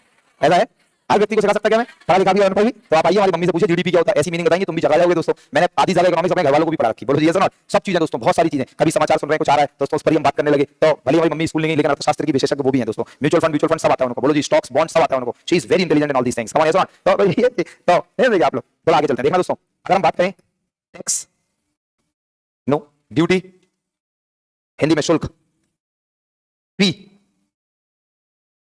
इन तीनों में अंतर देखो। नहीं एक और, टैरिफ। टैरिफ क्या बोलते हैं? प्रशुल्क। एक एक लाइन में बताऊंगा, अपने अनुसार लिख लेना कॉपी में। मेरे प्यारे साथियों, टैक्स, फी, नो ड्यूटी, थोड़ा उसको ऊपर लिख लो, टैरिफ को, फी को लास्ट में। ये जहां भी लिखना तो क्या करना, इन चारों में समझो क्या है। इन चारों के माध्यम से हम सरकार को पैसा देते हैं, लेकिन चारों का सेंस अलग अलग है। चारों का सेंस और से सुनेंगे। टैक्स अनिवार्य भुगतान, देना ही पड़ेगा। क्या होता है? ऊपर लिखा है, दोबारा बताने की जरूरत नहीं है, सही है। ड्यूटी ना, अब मैं दूसरे स्टाइल से बताऊंगा। मैं आपको टैक्स और ड्यूटी में अंतर बताऊंगा, आप अपने हिसाब से लिखेंगे, लिख नहीं रहा मैं। टैक्स और ड्यूटी में अंतर बताता हूं, ब्यूटीफुल अंतर, ध्यान से दोस्तों। यदि सरकार कभी भी हमसे ये कहे किसी अमाउंट पर इतने प्रतिशत लगेगा, तो हमेशा वर्ड यूज करेंगे टैक्स। फिर से सीखो, यदि सरकार कभी भी ऐसे कहे कि किसी अमाउंट पर, राशि पर इतने प्रतिशत देना है मुझे, तो हमेशा सरकार शब्द यूज करेगी टैक्स। लेकिन अगर सरकार ये कहे क्वांटिटी, मात्रा पर, वेट, वजन पर, साइज, आकार पर, नंबर ऑफ आइटम्स, मदों की संख्या पर, जब सरकार आपसे पैसा ले तब हमेशा वर्ड यूज करेगी ड्यूटी। फिर से समझना है, जैसे इनकम टैक्स। इनकम टैक्स तो सरकार क्या कहती? 4 लाख इतना, 5 लाख इतना, 10 लाख इतना, 15 लाख पे इतना, 20 लाख पे इतना, जल्दी बोलो हाँ। तो राशि के ऊपर परसेंटेज लगाया, इतने percentage, then the government will use the word tax, सही है। और यदि सरकार कहती है कस्टम ड्यूटी, तो ना कस्टम ड्यूटी, सीमा शुल्क, तो सरकार कहती है यदि आप इतने टन्स का आइटम इंपोर्ट करोगे वजन का, तो इतनी कस्टम ड्यूटी, इतने वजन का तो इतनी कस्टम ड्यूटी, और इतने वजन का तो इतनी कस्टम ड्यूटी। बोलो समझ में आया कि नहीं? तो वहां पे वर्ड यूज क्या करेंगे? ड्यूटी। मतलब समझना, वजन, साइज, आकार, मात्रा, कहेगी 2 लाख शर्ट्स लाओगे, एक्सपोर्ट करोगे तो अलग टैक्स, और 5 लाख करोगे तो अलग टैक्स, नहीं ड्यूटी, तो वर्ड यूज करेंगे ड्यूटी। तो दोस्तों मात्रा, आकार, वजन, मदों की संख्या, इनके आधार पर क्या वर्ड यूज होता है? हमेशा ड्यूटी। कितना ब्यूटीफुल अंतर बताया, और आप लोग खुश हो रहे होंगे मन ही मन में, बोलो जी और खुश नहीं हो रहे तो हो, जब तुम खुश होगे तभी परमात्मा तुमसे खुश होगा। अरे बोलो ऐसे, और उसी का कल्याण होता है जो अपने काम में खुश हो, चाहे वो भिखारी क्यों ना हो।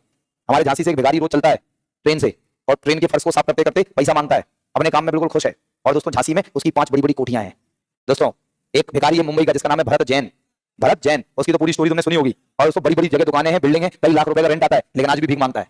मतलब क्या, मैंने तुम्हें एग्जांपल क्या दिया, तुमने सिर्फ इतना पकड़ा, बुद्धि छोटी है तुम्हारी, तुमने सिर्फ इतना पकड़ा कि मैं भिखारी की बात कर रहा है, भिखारी नहीं। मैंने क्या कहा, अपने काम में मग्न हो जाओ दोस्तों, तुम हमेशा खुश रहोगे। बोलो जी सुनो, है ना। तभी तुम्हारा काम क्या पढ़ना, लेकिन तुम असली काम क्या कर रहे, बर्तन मांज रहे दोस्तों, भात दाल बना रहे ज्यादा ज्यादा, कह रहे सवेरे हमारा पार्टनर बनाता है, शाम को हम बनाते हैं। तो बोला जी सुनो, तो लगता है गुरुजी को हमारी सारी बातें बताएं, उसी फेस से निकल के, है ना दोस्तों। फिर कहते हैं वो बर्तन धो रहा, हम सब्जी काटेंगे। दोस्तों आधा मनोरंजन तो इसी में होता है हम लोगों के लाइफ का, है, लेकिन थोड़ा उससे बाहर निकलो, थोड़ा उससे बाहर निकलो, पढ़ाई को मनोरंजन बनाओ। ये सब वो बातें हैं दोस्तों जो हमने अपने जीवन में सीखी हैं, आपको बार बार बताते रहते हैं। बोलो जी सुनो, तो जो ना ड्यूटी और टैक्स में आज आप बहुत अच्छा अंतर समझ गए, आगे हम पढ़ाएंगे तो और समझेंगे, टाइम दो थोड़ा। टैरिफ को बताते हैं दोस्तों, जब भी बात होगी टैरिफ, क्या, तो जब भी बात आएगी टैरिफ, ऑनलाइन वाले तुम लोग सही चल रहे हैं, हम सब करो दोस्तों, मुस्कुरा रहे तुम अपने आप में। तो दोस्तों तो अगर हम बात करें टैरिफ, तो बस इतना एक लाइन में बताएंगे बस, जब सरकार आयात एवं निर्यात को प्रतिबंधित करती है तब वर्ड यूज करती है टैरिफ।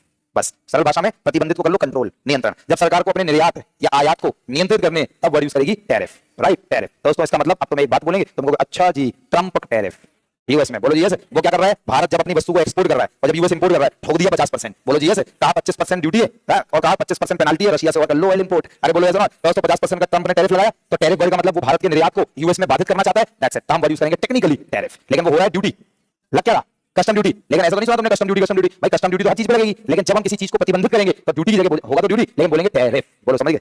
और इस फी क्या दोस्तों, इन तीनों के रास्ते सरकार के पास पैसा आया, फी क्या उसके रास्ते भी पैसा आता है, लेकिन बस एक लाइन बोलेंगे, जब सरकार कोई सेवाएं दे और पैसा ले, दैट इज कॉल्ड फी। वैसे जब कोई सेवाएं दे और पैसा ले, स्कूल फी, सरकारी स्कूल में लगती है, हॉस्पिटल फी, आप म्यूजियम घूमने जाते हैं उसकी फी। अरे बोलो ऐसे, तो जब सरकार हमें क्या दे, सेवाएं, और उसका क्या ले, दैट इज फी। बोलो समझ गए। सेवा देकर पैसा ले तो हम क्या बोलेंगे, फी। ना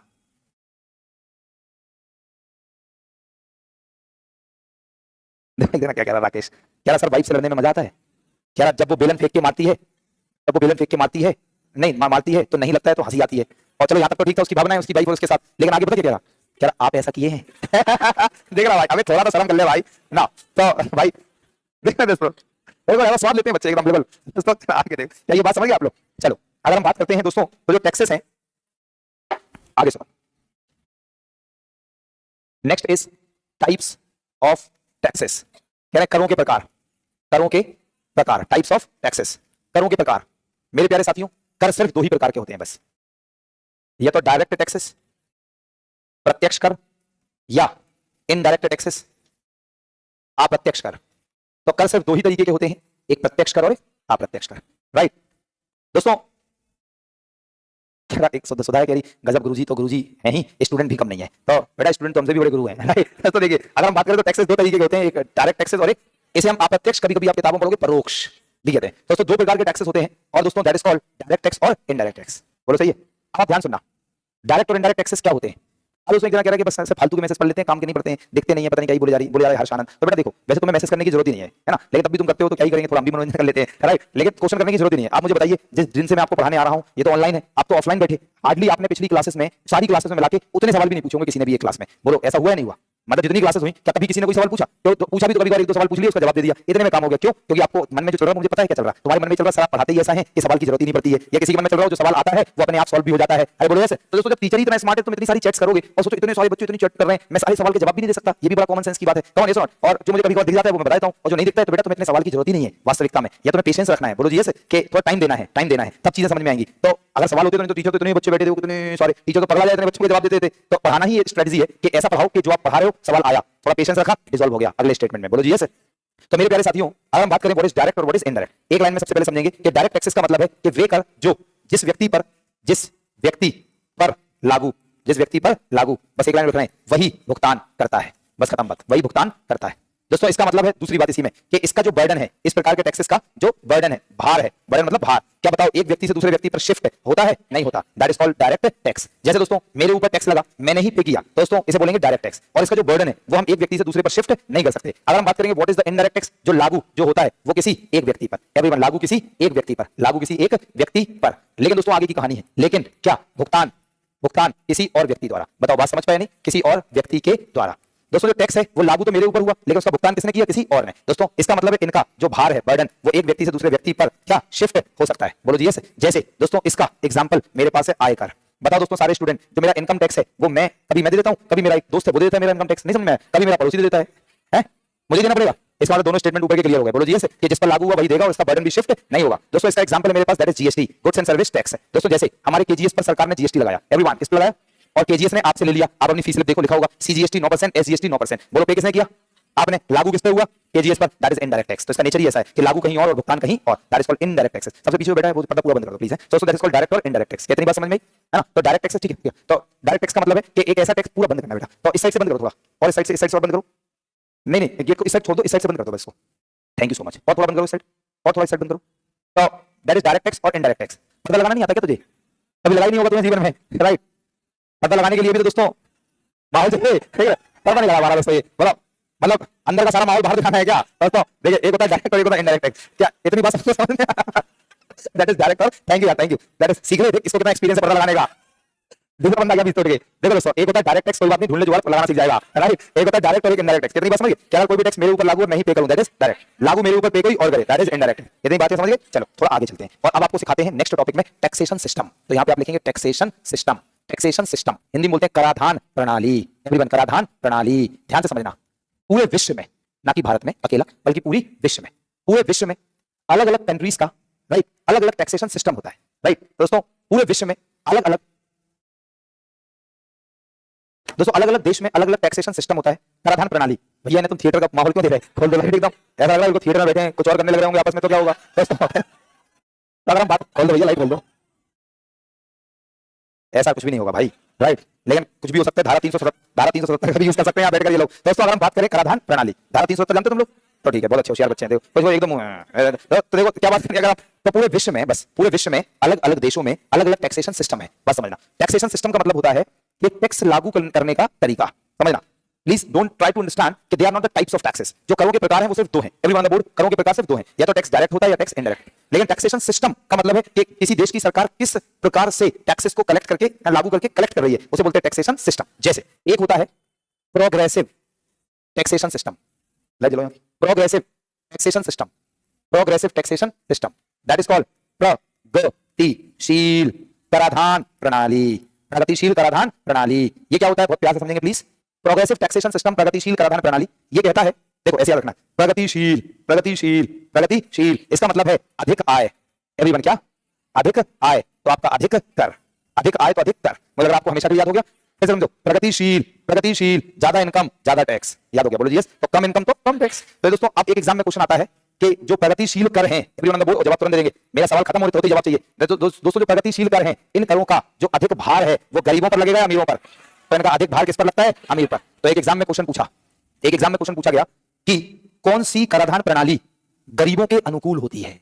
तो आंसर था प्रगतिशील कराधान प्रणाली। बोलो समझ में आया कि जो प्रगतिशील कराधान होते हैं वो गरीबों के अनुकूल होते हैं और अमीरों के प्रतिकूल होते हैं। बोलो सही है दोस्तों। अब मैं बात करना चाहूंगा आपसे कि सभी प्रत्यक्ष कर, राइट, प्रगतिशील कराधान प्रणाली के हिस्से में आते हैं। मतलब सभी प्रत्यक्ष कर प्रगतिशील होते हैं। आगे ऐसे लिख सकते हो आप। जैसे देखो, आपको एक लाइन में बता देते हैं। जैसे टेक एन एग्जांपल हमारे इंडिया में इनकम टैक्स। सारे लोग बताएं क्या इंडिया का इनकम टैक्स, जैसे जैसे इनकम बढ़ती है टैक्स रेट भी बढ़ता है।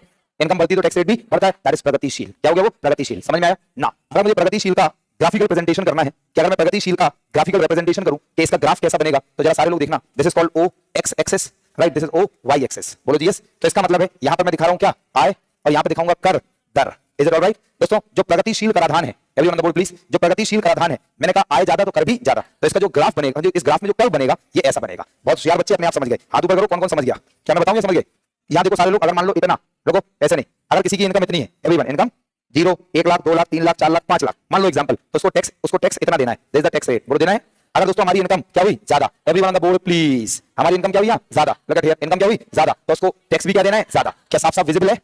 श्योर दोस्तों। और कर दें, इनकम क्या होगी? कम। लुक एट हियर, इनकम क्या होगी? यहां से देखो कम होगी कि नहीं? इनकम कम, तो उसका टैक्स भी हो गया कम। This is called progressive taxation system. बोलो समझ में आया दोस्तों? किसी किसी देश में प्रोग्रेसिव टैक्सेशन सिस्टम होता है। जिस देश की सरकार अपने गरीबों को अनुकूल करना चाहती है, गरीबों के फेवर में टैक्सेशन सिस्टम लाना चाहती है, तो वो हमेशा कौन सा टैक्सेशन लाएंगी? प्रोग्रेसिव। सही है ना दोस्तों? थोड़ा सा आगे चलते हैं, number 2, this is called regressive taxation system.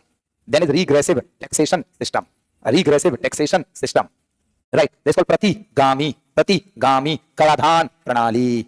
कराधान प्रणाली दोस्तों, what is regressive taxation system? एक लाइन में ही खत्म करना हो मुझे, तो मैं कहूंगा प्रोग्रेसिव का बिल्कुल उल्टा हो गया, खत्म नहीं हुआ दोस्तों। ये कहता है कि यदि आपकी इनकम क्या होगी? ज्यादा, अधिक आय, देन आपको क्या करना है? कम कर। कोई समस्या? और यदि आपकी कम आय, यदि आपकी आय क्या है? कम, तो आपको क्या होगा? अधिक कर। Is it alright for everyone?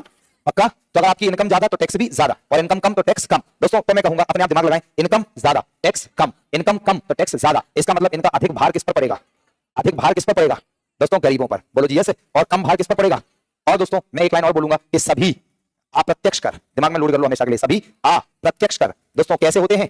प्रतिगामी होते हैं। और दोस्तों जैसे मेरे पास एग्जांपल है जीएसटी। दोस्तों जीएसटी अपने आप दिमाग लगाओ कि जो जीएसटी है बताओ वो जैसे जीएसटी देखो, मैंने आप नहीं बता पाओगे, मैं एग्जांपल दूंगा तब बता पाओगे। सुनना मुझे, एक शोरूम पर एक बंदा जाता है और वो शर्ट खरीदता है, और शर्ट के लिए नहीं ऐसे एक शोरूम पर एक बंदा गया, उसकी इनकम है 1.5-2 लाख रुपए महीना, और वो एक शर्ट खरीदता है, पे करता है जीएसटी। जल्दी बोलो हाँ।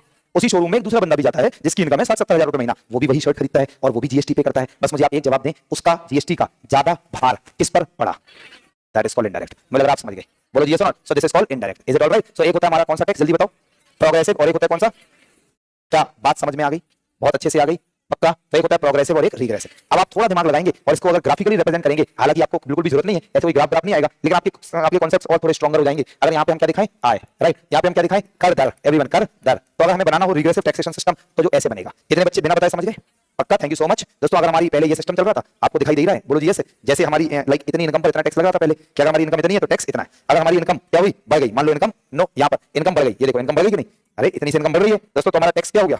हमारा टैक्स क्या हो गया? कम हो गया। और दिख रहा है आपको साफ साफ? नहीं। और दोस्तों अगर हमारी इनकम क्या हो गई? देखो कम हो गई, यहाँ देखो इनकम यहाँ थी अब कम हो गई, तो हमारा टैक्स रेट क्या हुआ? बढ़ गया। सो this is called regressive taxation का कर्व, स्लोपिंग डाउनवर्ड। ध्यान सुनना मुद्दे की बात, इस शेप को हम बोलते हैं स्लोपिंग अपवर्ड। कभी-कभी ऐसे सवाल पेपर में मैंने देखे हैं जो बच्चों को कंफ्यूज कर देते हैं। स्लोपिंग अपवर्ड हिंदी में ऊपर की ओर। कई बार एग्जाम में मान लो बहुत टेक्निकल क्वेश्चन पूछा एग्जामिनर ने, तो वो पूछ सकता है प्रगतिशील कराधान वक्र कैसा होगा? तो ऊपर की ओर, स्लोपिंग अपवर्ड। दिख रहा है ऊपर की ओर जा रहा है। और दोस्तों ये देखो ये नीचे की ओर, ये लाइक दिस। अरे बोलो ऐसा ना, तो इसको हम बोलेंगे स्लोपिंग डाउनवर्ड, नीचे की ओर, स्लोपिंग डाउनवर्ड, स्लोपिंग डाउनवर्ड। कई बार ऐसी चीजें आती हैं, स्लोपिंग डाउनवर्ड, नीचे की ओर। क्या दोस्तों इतनी बातें समझ गए? ध्यान समझेंगे, या तो किसी देश में प्रोग्रेसिव टैक्सेशन सिस्टम होगा या रिग्रेसिव होगा, राइट?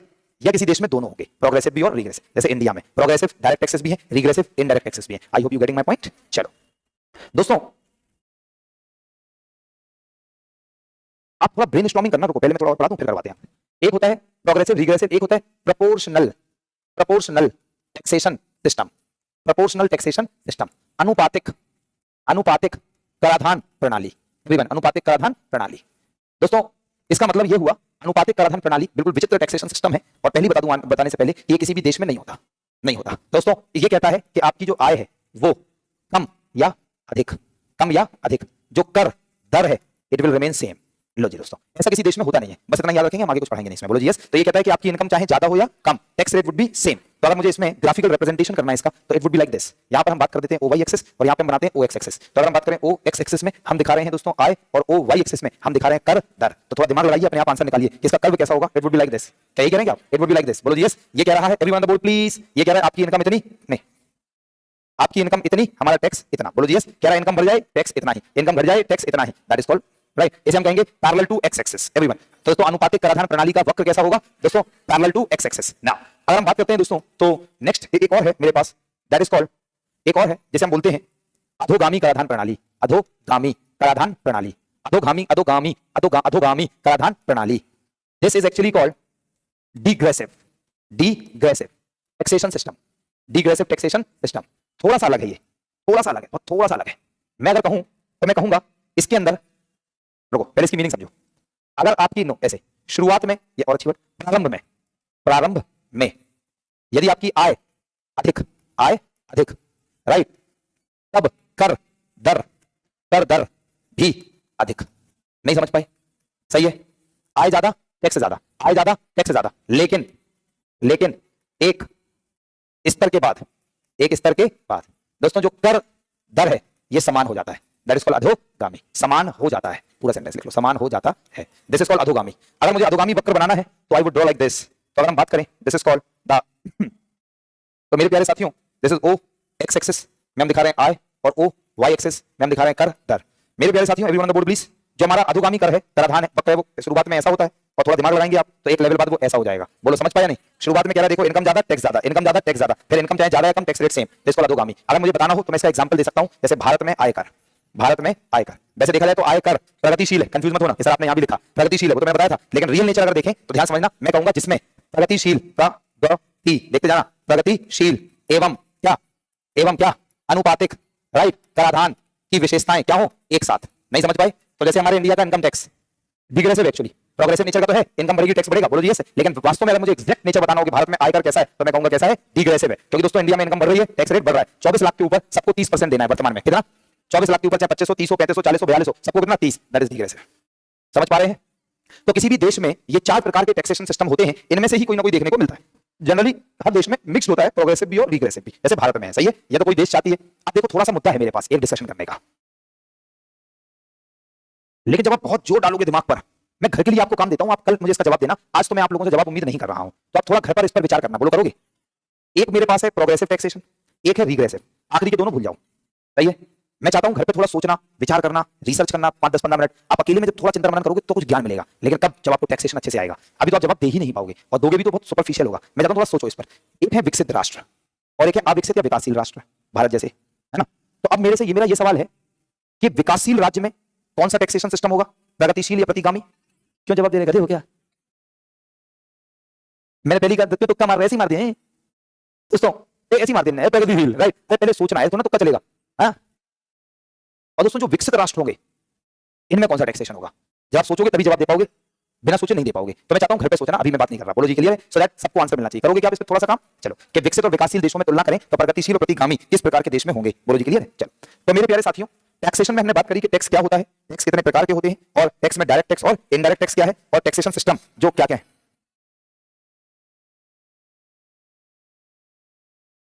तो टैक्सेशन सिस्टम में क्या क्या है? बोलो जी यस ना। तो अब हम बात करते हैं, थोड़ा आगे चलते हैं। एक मिनट मुझे दे दो, थोड़ा मैं आपके लिए कुछ निकाल लूं। चलो, तो बेटा ये वाली फाइल लगाइए आप। एक मिनट रुकिए, एक मिनट में लेता हूं।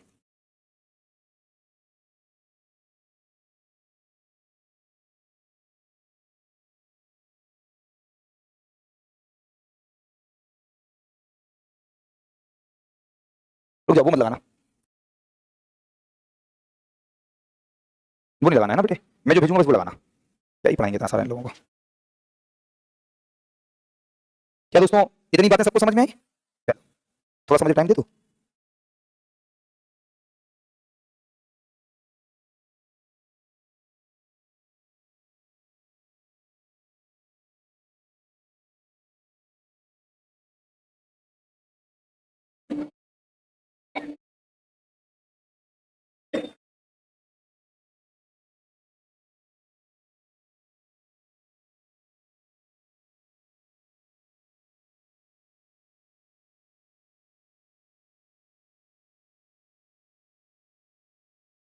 चलो, सबसे पहले मैंने आपको जो दिया है, एक मिनट रुको।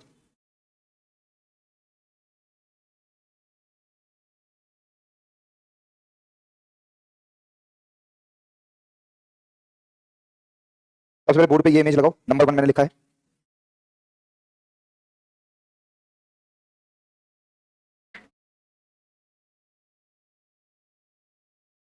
सबसे पहले ये लगाओ।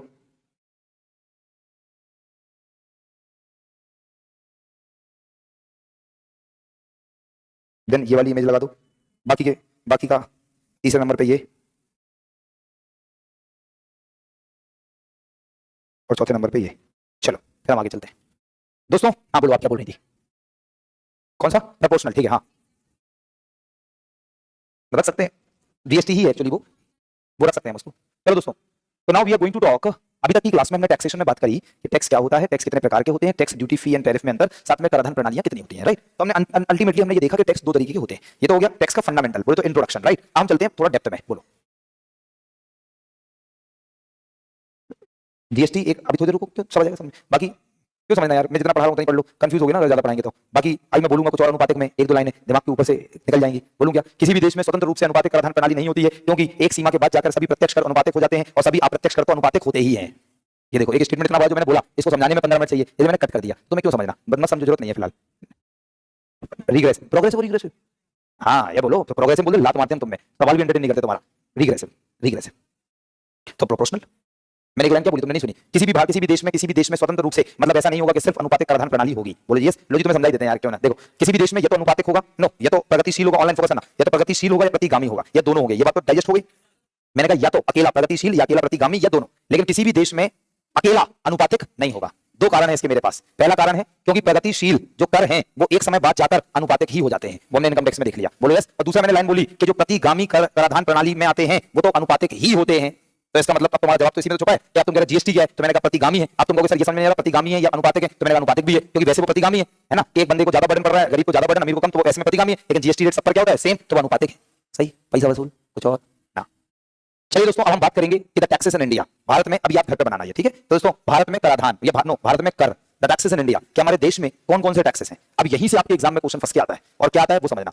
तो हम अपने इंडिया में टैक्सेस हमने देखे, तो मेरा जो मैं पढ़ाता हूं वो कैसे पढ़ाता हूं, ना कि सिर्फ टैक्सेस की लिस्ट बनवाती, बल्कि थोड़ा स्मार्ट तरीके से, जैसे एग्जाम में आता है कि कौन कौन से डायरेक्ट टैक्सेस हैं और कौन कौन से इनडायरेक्ट। क्योंकि आपने देखा जब मैंने डायरेक्ट और इनडायरेक्ट टैक्स पढ़ाया तो उसमें से मैंने एक ही एग्जांपल दिया, डायरेक्ट में इनकम टैक्स का, इनडायरेक्ट में जीएसटी का, बोलो जीएस। लेकिन अब मैं आप लोगों को डायरेक्ट और इनडायरेक्ट टैक्सेस को डिटेल में समझाऊंगा, बहुत गौर से सुनेंगे। आर यू गाइस रेडी ना। तो मैंने इस टॉपिक को कैसे समझाने के लिए बनाया, अपने स्टाइल से। कैसे, सेंट्रल गवर्नमेंट और स्टेट गवर्नमेंट को विभाजित करते हुए कि केंद्र सरकार के डायरेक्ट और इनडायरेक्ट और स्टेट गवर्नमेंट के भी डायरेक्ट और इनडायरेक्ट। तो अब नेक्स्ट लेवल का क्वेश्चन मिलेगा तुम्हें पेपर में, क्या मिलेगा कि दोस्तों एक तो ये मिलता है निम्नलिखित में से कौन से अप्रत्यक्ष कर है, तो वो हो गया। दूसरा स्मार्ट क्वेश्चन मिल सकता है, निम्नलिखित में से केंद्र सरकार के अप्रत्यक्ष कर कौन सा है। तो दोस्तों फिर तुम फंस जाओगे, बोलो जी नॉट। तो जरा ध्यान से समझना।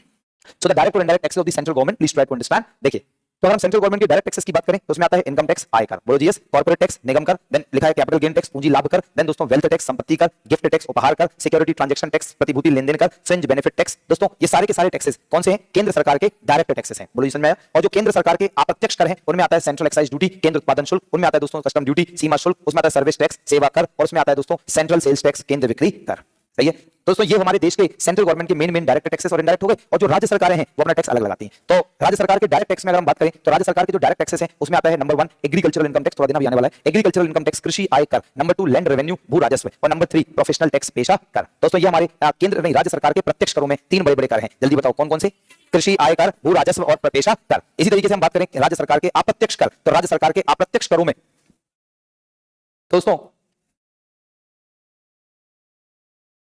तो अगर हम बात करते हैं, क्या तुमने बार बार भी लगा दिया क्या किसी को, तो अगर हम बात करते हैं, एक इमेज नहीं लगाई तुमने अभी तक दोस्तों, एक दूसरी इमेज भी है, तो अभी रुको बाद में लगाना। तो अगर हम बात करते हैं दोस्तों, तो अगर हम बात करते हैं तो ना राज्य सरकार के अप्रत्यक्ष करों में आप वहां देखिए लिखा है सेल्स एक्साइज ड्यूटी, लाइक नहीं स्टेट एक्साइज ड्यूटी, राज्य उत्पादन शुल्क, वहां पे लिखा है इलेक्ट्रिसिटी टैक्स, बिजली कर, वहां लिखा है एंटरटेनमेंट टैक्स, मनोरंजन कर, और लिखा है वैल्यू एडेड टैक्स, राइट। लेकिन दोस्तों अभी हमारे हिंदुस्तान में जीएसटी आ चुका है, और जीएसटी एक नया अप्रत्यक्ष कर है। तो हमने केंद्र सरकार के सभी अप्रत्यक्ष कर और राज्य सरकार के सभी अप्रत्यक्ष कर को खत्म करके क्या बना दिया गया है, जीएसटी। बोलो जी क्लियर।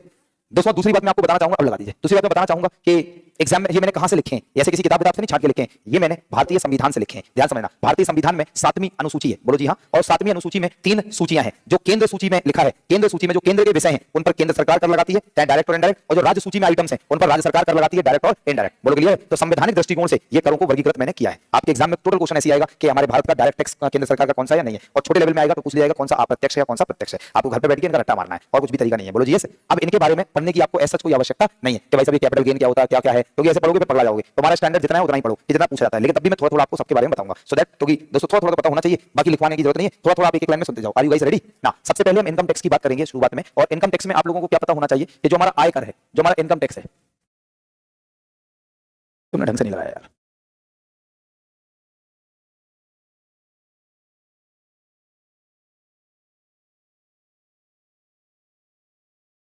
देखो तुमने 2 बार लगाया जीएसटी 2.0, ऊपर भी है शायद ना, नींद में हो क्या तुम, है इतना बढ़िया तुम्हें लिख के भी दिया हमने। चलो चलो,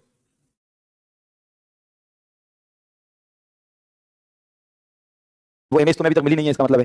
तो दोस्तों अब हमें ये वाली इमेज बेटे, ये वाली, ये देखो, ये वाली लगाओ इनकम टैक्स के, वो उसके बाद लगाओ इस इमेजेस के बाद। रुको छोड़ो ना, ये जो मैंने अभी इमेज आपको क्लिक करी है, पहले तो रुको।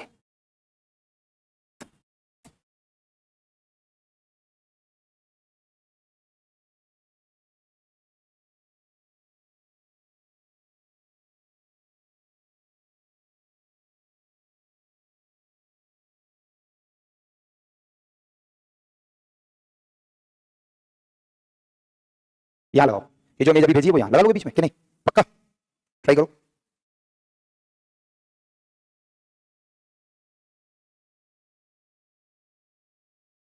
हम्म, इसके ऊपर, इसके ऊपर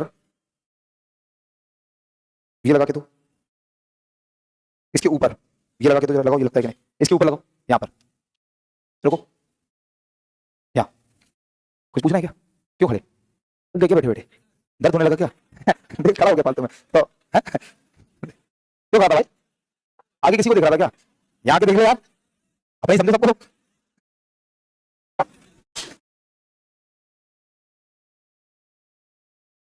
चलो बस, थैंक यू सो मच, छोड़ दो ऐसे, आप मैं कर लूंगा। तो दोस्तों दैट्स इट। चलो दोस्तों जरा ध्यान ध्यान सुनो। हमने पहले ये देखा टैक्सेस इन इंडिया, हम एक एक करके इन सभी टैक्सेस को देखेंगे, राइट ना। तो सबसे पहले लिखा है income tax, right. Income tax में हमारे सभी विद्यार्थियों को सच तो बहुत ज्यादा नहीं पता, लेकिन होना चाहिए, लेकिन मैं थोड़ा थोड़ा बताऊंगा। सबसे पहले मैं इनकम टैक्स में आप लोगों को ये जानकारी देना चाहता हूं कि हमारे इंडिया में इनकम टैक्स का स्लैब क्या है। इनकम टैक्स का स्लैब बोलो यस। तो हमारे देश में जो इनकम टैक्स का स्लैब है वो दोस्तों दो स्लैब है। स्लैब का मतलब क्या है कि कितनी किसकी आय है वो कितना टैक्स देगा, इसे बोलते हैं इनकम टैक्स का स्लैब, सही है। तो दोस्तों हमारे देश में इनकम टैक्स के दो स्लैब है, ध्यान सुनना। एक है नया स्लैब, एक है पुराना स्लैब। बहुत गौर सुनना, इनको समझ में नहीं आएगा। एक है न्यू टैक्स स्लैब और एक है ओल्ड टैक्स स्लैब। बोलो जी यस। मेरे प्यारे साथियों, जो नया टैक्स स्लैब है, मुझे लग रहा है ये बाहर जाना चाह रहा था क्या? फिर मैं देख लिया बैठ गया। बाहर जाना चाह रहे थे क्या? नहीं जाना चाहते तो जाओ, जल्दी जाके जल्दी जाओ, जल्दी जाओ। मुझे ऐसा क्यों लग रहा है? मुझे ऐसा लगा कि शायद इसको बाहर जाना था। बाहर जाना था ना? ठीक, जाओ जाओ, हो गया, जल्दी। अरे ठीक है, बीच में चले जाना। चलो चले जाना बीच में ना। देखो दोस्तों, अगर हम बात करें एक है नया स्लैब, एक है पुराना, ध्यान सुनना। और ट्विस्ट है इसके बीच में।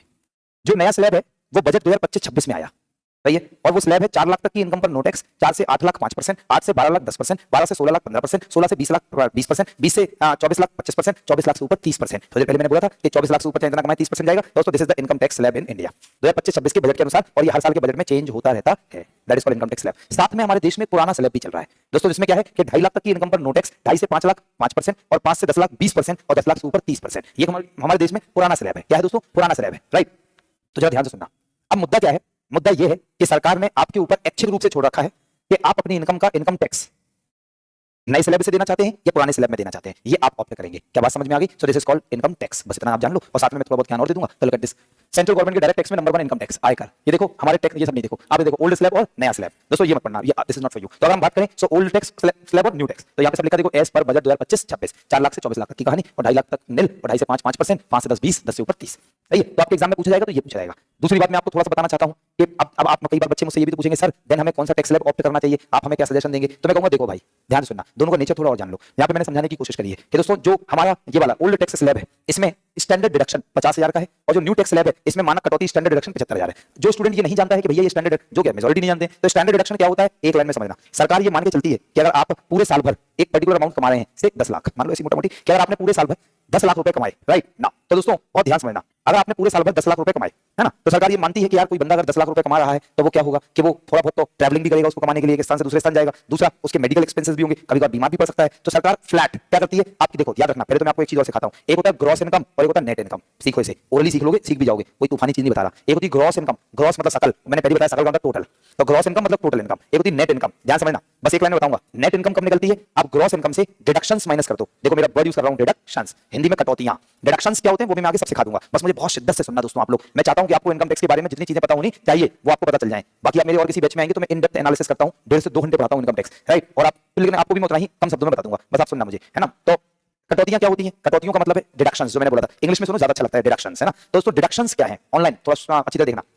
डिडक्शंस का मतलब है कि जहां पे सरकार आपसे ये कहे कि अगर आपने इतना इतना पैसा यहां खर्च किया, यहां निवेश किया है, जो भी है, और दोस्तों वो पैसा आपके ग्रॉस इनकम से माइनस हो जाए, उस पे आपको टैक्स ना देना पड़े, उसी को बोलते हैं डिडक्शंस। मतलब जिस कमाई हुई आय पर आपका कर माफ हो जाए, उसी को बोलते हैं डिडक्शंस, राइट। तो एक टर्म आया स्टैंडर्ड डिडक्शन, क्या आया? तो स्टैंडर्ड डिडक्शन मैंने बता दिया कि हर एक की इनकम से हम फ्लैट माइनस कर देंगे। क्यों? वो भी समझाया अभी कि ये मान के चलते हैं कि अगर कोई बंदा साल भर में ट्रैवल भी करेगा और बीमार भी होगा, वैसे मैं यहाँ पैसे कमाने के लिए पटना आता हूँ, बोलो जी ऐसे, दोस्तों ऐसे कभी बीमार भी हो सकते हैं, तो एटलीस्ट कुछ पैसा तो वो अपने ऊपर खर्च करेगा ही करेगा। तो यार हम सब पे टैक्स ले लेंगे तो गलत बात है। तो सरकार एक स्टैंडर्ड डिडक्शन देती है दोस्तों। ओल्ड टैक्स स्लैब में 50,000 है, नए टैक्स स्लैब में 75। अब देख लो ओल्ड इनकम टैक्स कैलकुलेट कराएंगे आपका। मान लो किसी बंदे की इनकम है 10 लाख, कितनी है? सही है, नहीं 10 से तो निकलेगी नहीं। किसी बंदे की इनकम मान लो 20 लाख, कितनी है? 20 लाख। तो ओल्ड टैक्स स्लैब में 20 लाख से 50,000 फ्लैट माइनस कर दो तो बचा 19.5 लाख, बोलो हो गया। या 75,000 कर दो तो बचा 19 लाख 25,000, कोई दिक्कत? अब आ जाओ, अब हमारे भारत में वर्तमान में जो इनकम टैक्स लागू होता है वो इसके अकॉर्डिंग होता है। वर्तमान में जो भारत में इनकम टैक्स लगता है वो लगता है income tax act 1961। Income tax act 1961 मतलब आयकर के जितने भी प्रावधान हैं वो इसी में दिए गए। आयकर अधिनियम 1961। कोई समस्या, कोई दिक्कत? दोस्तों अब अगर हम बात करें, इसके अंदर बहुत सारी धाराएं हैं, जैसे एक यहां दिख रहा है धारा 80C सेक्शन 80C, ऐसे इसमें है 80D 80G 80CCD, बहुत सारे सेक्शन हैं। तो अगर हम बात करें तो ये क्या है? जैसे सेक्शन 80C, जब मैंने आप लोगों को ऑनलाइन, आप सारे लोग बताना, जब मैंने आप लोगों को एक स्मॉल सेविंग स्कीम्स लघु बचत योजना पढ़ने को दिया था, तब क्या आप लोगों को 80C मिला था या नहीं? राइट। ऑनलाइन दोस्तों खूब आपस में बातें करते हैं, जिया तिवारी, नैना सिंह, और दोस्तों मैं आपको अभी से इनका भविष्य प्रेडिक्ट कर देता हूं। इन सबकी जिंदगी बर्बाद है दोस्तों, याद रखना। नहीं समझे क्या? बिल्कुल जिंदगी बर्बाद, मतलब और तो बताएं, अगर बर्बाद नहीं भी हो रही होगी तो मेरे इनको देखकर जो अंदर से निकल रहा है उससे तो बर्बाद होनी तय है, मान लो दोस्तों। बोलो जी, नहीं समझ पाए भाई? जो अपने लिए सजग नहीं है उसके लिए मैं क्यों सजग हूं? नहीं समझे? जब तुम खुद छत से कूद के मरना चाहते हो तो मैं तो लात मार दूंगा एक और, कोई हेल्प कर दूंगा तुम्हारी, अगर तुम नहीं कूद पा रहे होगे।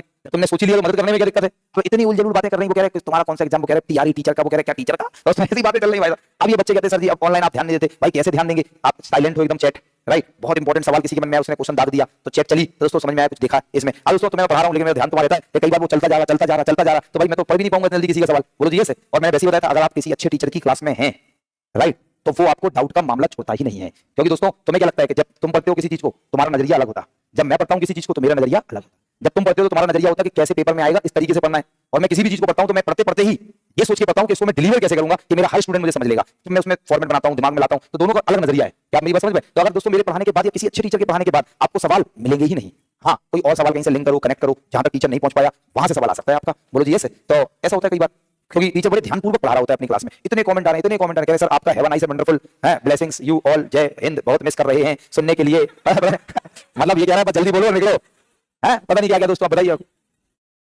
देखो रवि रोशन कह रहा है गर्लफ्रेंड बनाना आता है सर, पता नहीं क्या ही चल रहा है भाई साहब। तो मतलब जिंदगी बर्बाद है नहीं, खत्म है ना, बस आप समझ गए दोस्तों, पूरी खत्म है दोस्तों। लेकिन याद रखना सबकी नहीं, जो एक्सेसिव चैट में पार्टिसिपेट कर रहा है उसकी। बाकी ऑनलाइन से हमारे बहुत स्टूडेंट हैं जो बहुत होशियार होते हैं और बड़ी अच्छा रिजल्ट भी ला रहे हैं। कमाल है। तो अपन हर एक को एक ही तरह से एप्पल समझ के तोड़ नहीं सकते ना, कुछ एप्पल अच्छे भी होते हैं, है ना, और कुछ एप्पल खचरा भी होते हैं दोस्तों। चलिए, तो अगर हम बात करें, प्लीज डाइवर्टेड मत हो। तो किस किस को आपने से किस किसने स्मॉल सेविंग स्कीम घर पे पढ़ी थी? लघु बचत योजना, NSC, KVP, PPF, Sukanya Samriddhi योजना, monthly income scheme, senior citizen saving scheme पढ़ी थी? किस किस को एटीसी उसमें मिला था कहीं ना कहीं, कि एटीसी का लाभ मिलता है, एटीसी का नहीं मिलता? थोड़ा मैं आइडिया दे दूं, किसान विकास पत्र पर एटीसी का लाभ नहीं मिलता, एनएससी पर एटीसी का लाभ मिलता है। सही है, एनएससी पर एटीसी का लाभ मिलता है। आप समझो एटीसी क्या कहता है, इसके अंदर कुछ इंस्ट्रूमेंट्स हैं। एनएससी, सुकन्या समृद्धि योजना, पीपीएफ 15 साल का होता है पोस्ट ऑफिस में या बैंक में, पढ़ा था आपने, 1.5 लाख मैक्सिमम जमा होता है 1 साल में। ट्यूशन फी, आपके पेरेंट्स में कभी किसी ने कहा होगा कि बेटा वो स्कूल की फीस ले देना यार, इस बार टैक्स वालों को लगानी है, या कॉलेज की फीस ले देना, ट्यूशन फी। ऐसे तमाम सारे इंस्ट्रूमेंट्स सेक्शन 80C में आते हैं। और सेक्शन 80C कहता है कि 1.5 लाख रुपए तक अगर कोई बंदा इसमें इन्वेस्ट कर रहा है तो उसका टैक्स 1.5 लाख पे माफ हो जाएगा। अभी बात चल रही है ग्रॉस इनकम और नेट इनकम की, ध्यान आया क्या आपको? तो ग्रॉस इनकम से -50,000 और 75,000 पुराना और नया स्टैंडर्ड डिडक्शन, बोलो माइनस हो गया। अगेन नाउ -80C 1.5 लाख तक, बोलो हो गया दोस्तों। लेकिन अब यहाँ ट्विस्ट है, पुराने टैक्स स्लैब में एटीसी का लाभ है, नए टैक्स स्लैब में एटीसी का लाभ नहीं है, नो प्रोविजन, कोई प्रावधान नहीं है। आ गया दोस्तों यहाँ। इसी तरह एक होता है 80D, आपने एक होम लोन ले लो, होम लोन ले लिया, 20 लाख का एग्जांपल है, मोटा मोटी 20,000 की किस्त आई, जोर से बोलो 20,000 की आई। 20,000 में कुछ मूल रकम जा रहा होगा, कुछ ब्याज जा रहा होगा, जल्दी बोलो। साल भर में ब्याज ब्याज ब्याज ब्याज ब्याज ब्याज ब्याज 20,000 नहीं, 20,000 में ब्याज कितना जा रहा है? मान लो 15,000 17,000 ब्याज ब्याज ब्याज ब्याज ब्याज ब्याज ब्याज टोटल 2 लाख तक का माफ है दोस्तों, टैक्स से माफ हो जाएगा। सरकार ने बहुत ब्यूटीफुल कॉन्सेप्ट बना रखे हमारे भारत में कि दोस्तों मैंने गरीबी पढ़ाया, उसमें आवास गरीबी का एक संकेतक है दोस्तों, सबके पास आवास हो और सब लोग होम लोन ले सकें, जिससे आप होम लोन की जो किस्त जा रही है ना, आप दोस्तों 20,000 में मान लो 15,000 दे रहे हो ब्याज और 5,000 जा रहा है मूल रकम, हर महीने कट रहा है, मोटा मोटी पकड़ के चलो। तो भाई साहब आपकी ग्रॉस इनकम से जो तुमने 20,000 दिए उसमें 15,000 तो टैक्स से माइनस हो जाएगा। इतना अच्छा प्रावधान बनाया सो दैट सब लोग लोन लेके घर ले लें और हमारे देश में सबके पास घर होगा, गरीबी का आलम थोड़ा कम होगा। लेकिन दोस्तों गरीब गरीब ही पैदा होता है, गरीबी मर जाता है, क्योंकि उसको ये सब बताने वाला कौन है? अरे बोलो यस, कि आप जो किस्त दोगे उस पर टैक्स भी नहीं लगेगा। आप चाहे आप कान ऐसे पकड़ लो, उल्टा करके पकड़ लो, बात तो एक ही है कि चाहे आप अभी 20,000 दे दो और 15,000 सरकार आपको हर महीने माइनस करके दे देगी। तो दोस्तों जो भी आप, तो उसमें 2 लाख तक का दोस्तों टैक्स डिडक्शन माफ है, 80D, ऐसी 80G, बहुत सारे सेक्शंस हैं, तो इनको बोलेंगे डिडक्शंस। दोस्तों ध्यान सुनना, आप सारे ग्रॉस इनकम से सारे डिडक्शंस हटा दो तो बन गई नेट इनकम, और हम टैक्स देते हैं नेट इनकम पर, ना कि ग्रॉस इनकम पर। क्या इतनी बात समझ गए? पक्का? अब दोस्तों ओल्ड हो गया, टैक्स रिबेट, एक नया शब्द भी है, टैक्स रिबेट, बहुत बढ़िया शब्द है। अगर जैसे समझ लिया तो पूरा मामला ही क्लियर हो गया। अभी आपने जब पिछले साल बजट आया था तो सबको कहते सुना कि 12 लाख तक की इनकम पर सरकार ने टैक्स माफ कर दिया, बोलो यस सुना आपने। लेकिन जी हमारे बैठे दोस्तों ने कुछ भी नहीं पता कि 12 लाख पे कैसे टैक्स माफ हुआ, क्या हुआ दोस्तों? ये तो हमारे देश का नौजवान भविष्य है, यही तो हम काम कर रहे। तो भाई सबने सुना था कि नहीं कि 12 लाख पे टैक्स माफ, लेकिन ईमानदारी बताइए क्या किसी को आता भी है? कुछ नहीं आता दोस्तों, अब उनसे गाएगा आज, बोलो ये तैयार है क्या? तो दोस्तों आप जरा ध्यान समझना, एक होता है टैक्स रिबेट, देखो मैंने एक वर्ड यूज किया टैक्स डिडक्शन, तो जब भी हम बोले, यही तो है सवाल समझना है, जब भी हम बोले टैक्स डिडक्शन तो टैक्स डिडक्शन जल्दी बोलो किससे होता है? ग्रॉस इनकम से। क्या बात समझे? ग्रॉस इनकम से माइनस कर दो क्या? टैक्स डिडक्शन, बोलो सही है, तो बन जाएगी नेट इनकम। और टैक्स हम किस पे देंगे? Very lovely very lovely, tax हम किस पे देंगे? नेट इनकम पर। कोई समस्या? आगे चलो जरा जल्दी जल्दी, थोड़ा तो मैं तो बहुत बह रहा हूं फ्लो में, थोड़ा आगे चलते हैं, थोड़ा स्पीड अप करते हैं, राइट। एक और टर्म सीखो, टैक्स रिबेट, कर छूट है। What is tax rebate? Net income के बाद टैक्स स्लैब के अनुसार, ये ओल्ड है नया, कि जो टैक्स रेट लगा और एक अमाउंट आया, that is called tax payable, जो टैक्स को पे करना है। सुन रहे हैं नहीं? है नहीं सुन रहे? नेट इनकम आ गई, अब उस इनकम के हमने स्लैब में घुसा दिया, कैसे वो भी मैं सिखाऊंगा, राइट। उस पर लगा टैक्स, जैसे मैंने एग्जांपल लिया था 20 लाख, तकरीबन कितना लिया था? यहां पे मैं बताऊंगा ओल्ड स्लैब के अनुसार और यहां पे बताऊंगा न्यू स्लैब, दोनों में एक साथ नाप देते हैं, बोलो चलेगा? देखना मेरी इनकम थी 1 साल की कितनी, और न्यू स्लैब के अकॉर्डिंग भी 20 लाख, ये तो इनकम है ना, this is gross income, gross income. दोस्तों ये मेरी ग्रॉस इनकम हुई, सो this is my gross income, this is my gross income. दोस्तों अगर हम बात करें तो अगर हम ग्रॉस इनकम को आप क्या करते हैं जरा ध्यान से देखना, ग्रॉस इनकम से मैंने माइनस किया स्टैंडर्ड डिडक्शन, कितने का है यहां? शाबाश। यहां कितने का है? माइनस स्टैंडर्ड डिडक्शन, माइनस कितने का? 75,000, वेरी लवली, शाबाश। दोस्तों इसके बाद यहां एटीसी के बेनिफिट भी है, क्या यहां है? मान लो कोई बंदा जो ये कमाता है 20 लाख, वो 1.5 लाख रुपए एटीसी में भी दे देता है, मान लो दे देता है, इससे ज्यादा देता है तो भी 1.5 लाख तक माफ, कम देता है तो उतने तक माफ, फिर उतने तक ही। कोई 50,000 करता है तो 50,000 ही माफ होगा। बोलो हो गया। इसके बाद इसके पास और भी ऑप्शन है 80D, होम लोन का मान लो इसने 10,000 करके, है ना, या 12,000 करके इसका ब्याज लगा हर महीने, दोस्तों इसका आ गया मान लो 1.5 लाख। अपन मान लो मैक्सिमम कितनी लिमिट है 2 लाख की। अगर कोई ब्याज 2 लाख से ज्यादा देता है होम लोन पर तो 2 लाख तक ही माफ है, कम देता है तो उतना है। तो मान के चलते चलो 1.5 लाख इसने होम लोन का ब्याज दे दिया, बोलो दे दिया, ऐसे मान के चल रहे हैं। फाइनली यहाँ तो इतना ही है बस। नए स्लैब में यही बनाया, इस पे आपको कोई बेनिफिट नहीं मिलेंगे, अदर डिडक्शन, सिर्फ स्टैंडर्ड डिडक्शन, इसमें सारे डिडक्शंस मिलेंगे। कोई समस्या?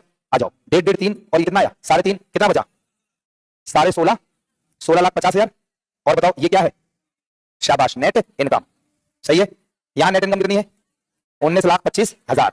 ये यहां की नेट इनकम है, नेट इनकम। आप जरा ध्यान से सीखेंगे please, everyone on the board. अब हम निकालेंगे इसका टैक्स, यही मुझे आपको सिखाना है।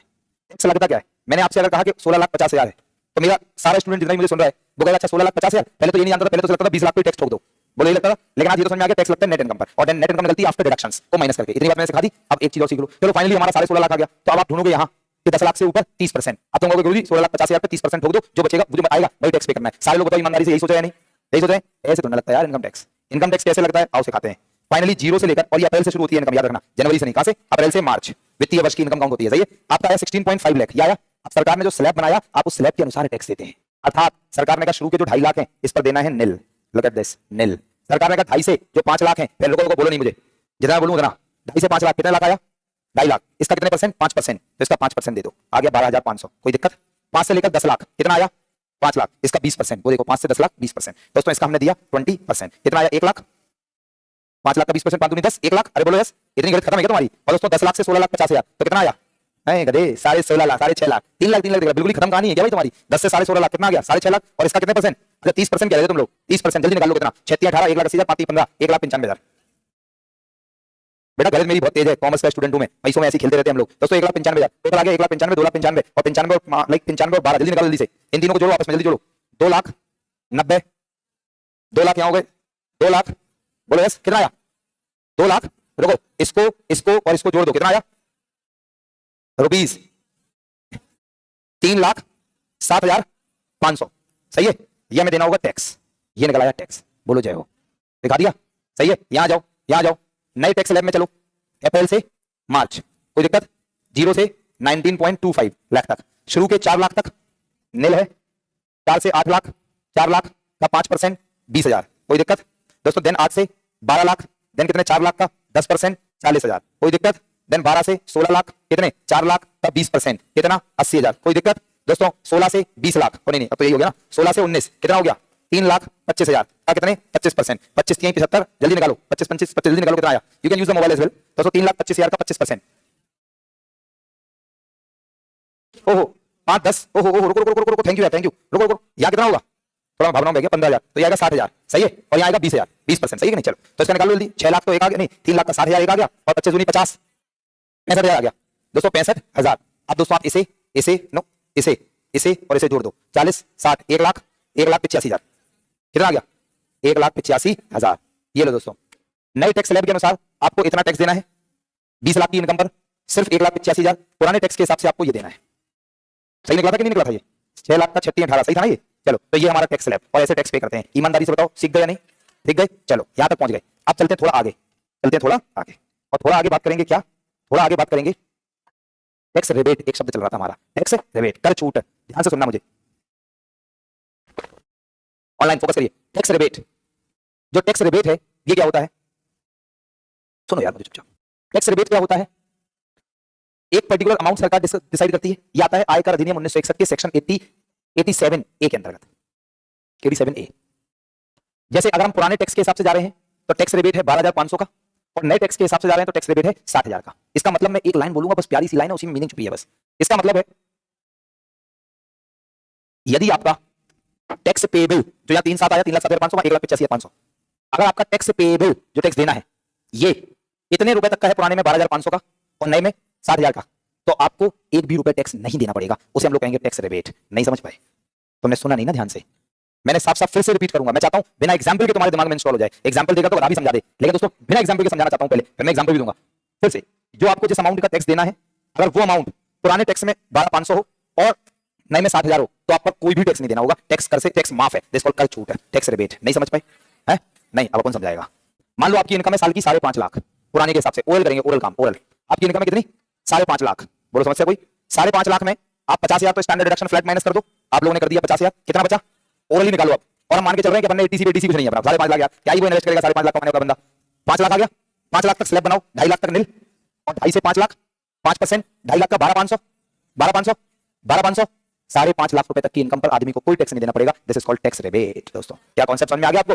मैंने कहा एग्जांपल तो मैं ऐसे दिमाग में इंस्टॉल कर दूंगा, पहले आपको समझना चाहिए। बोलो दोस्तों, नए टैक्स में आ जाओ। तुमने पढ़ा है कि सुना भी है न्यूज़ चैनल वालों को दोस्तों कि 12 लाख पे मोदी सरकार ने टैक्स माफ कर दिया, अब किसी बंदे की इनकम 1 लाख रुपए महीना उसको कोई टैक्स नहीं देना। अपन बोलता है 12 नहीं, 12,75,000।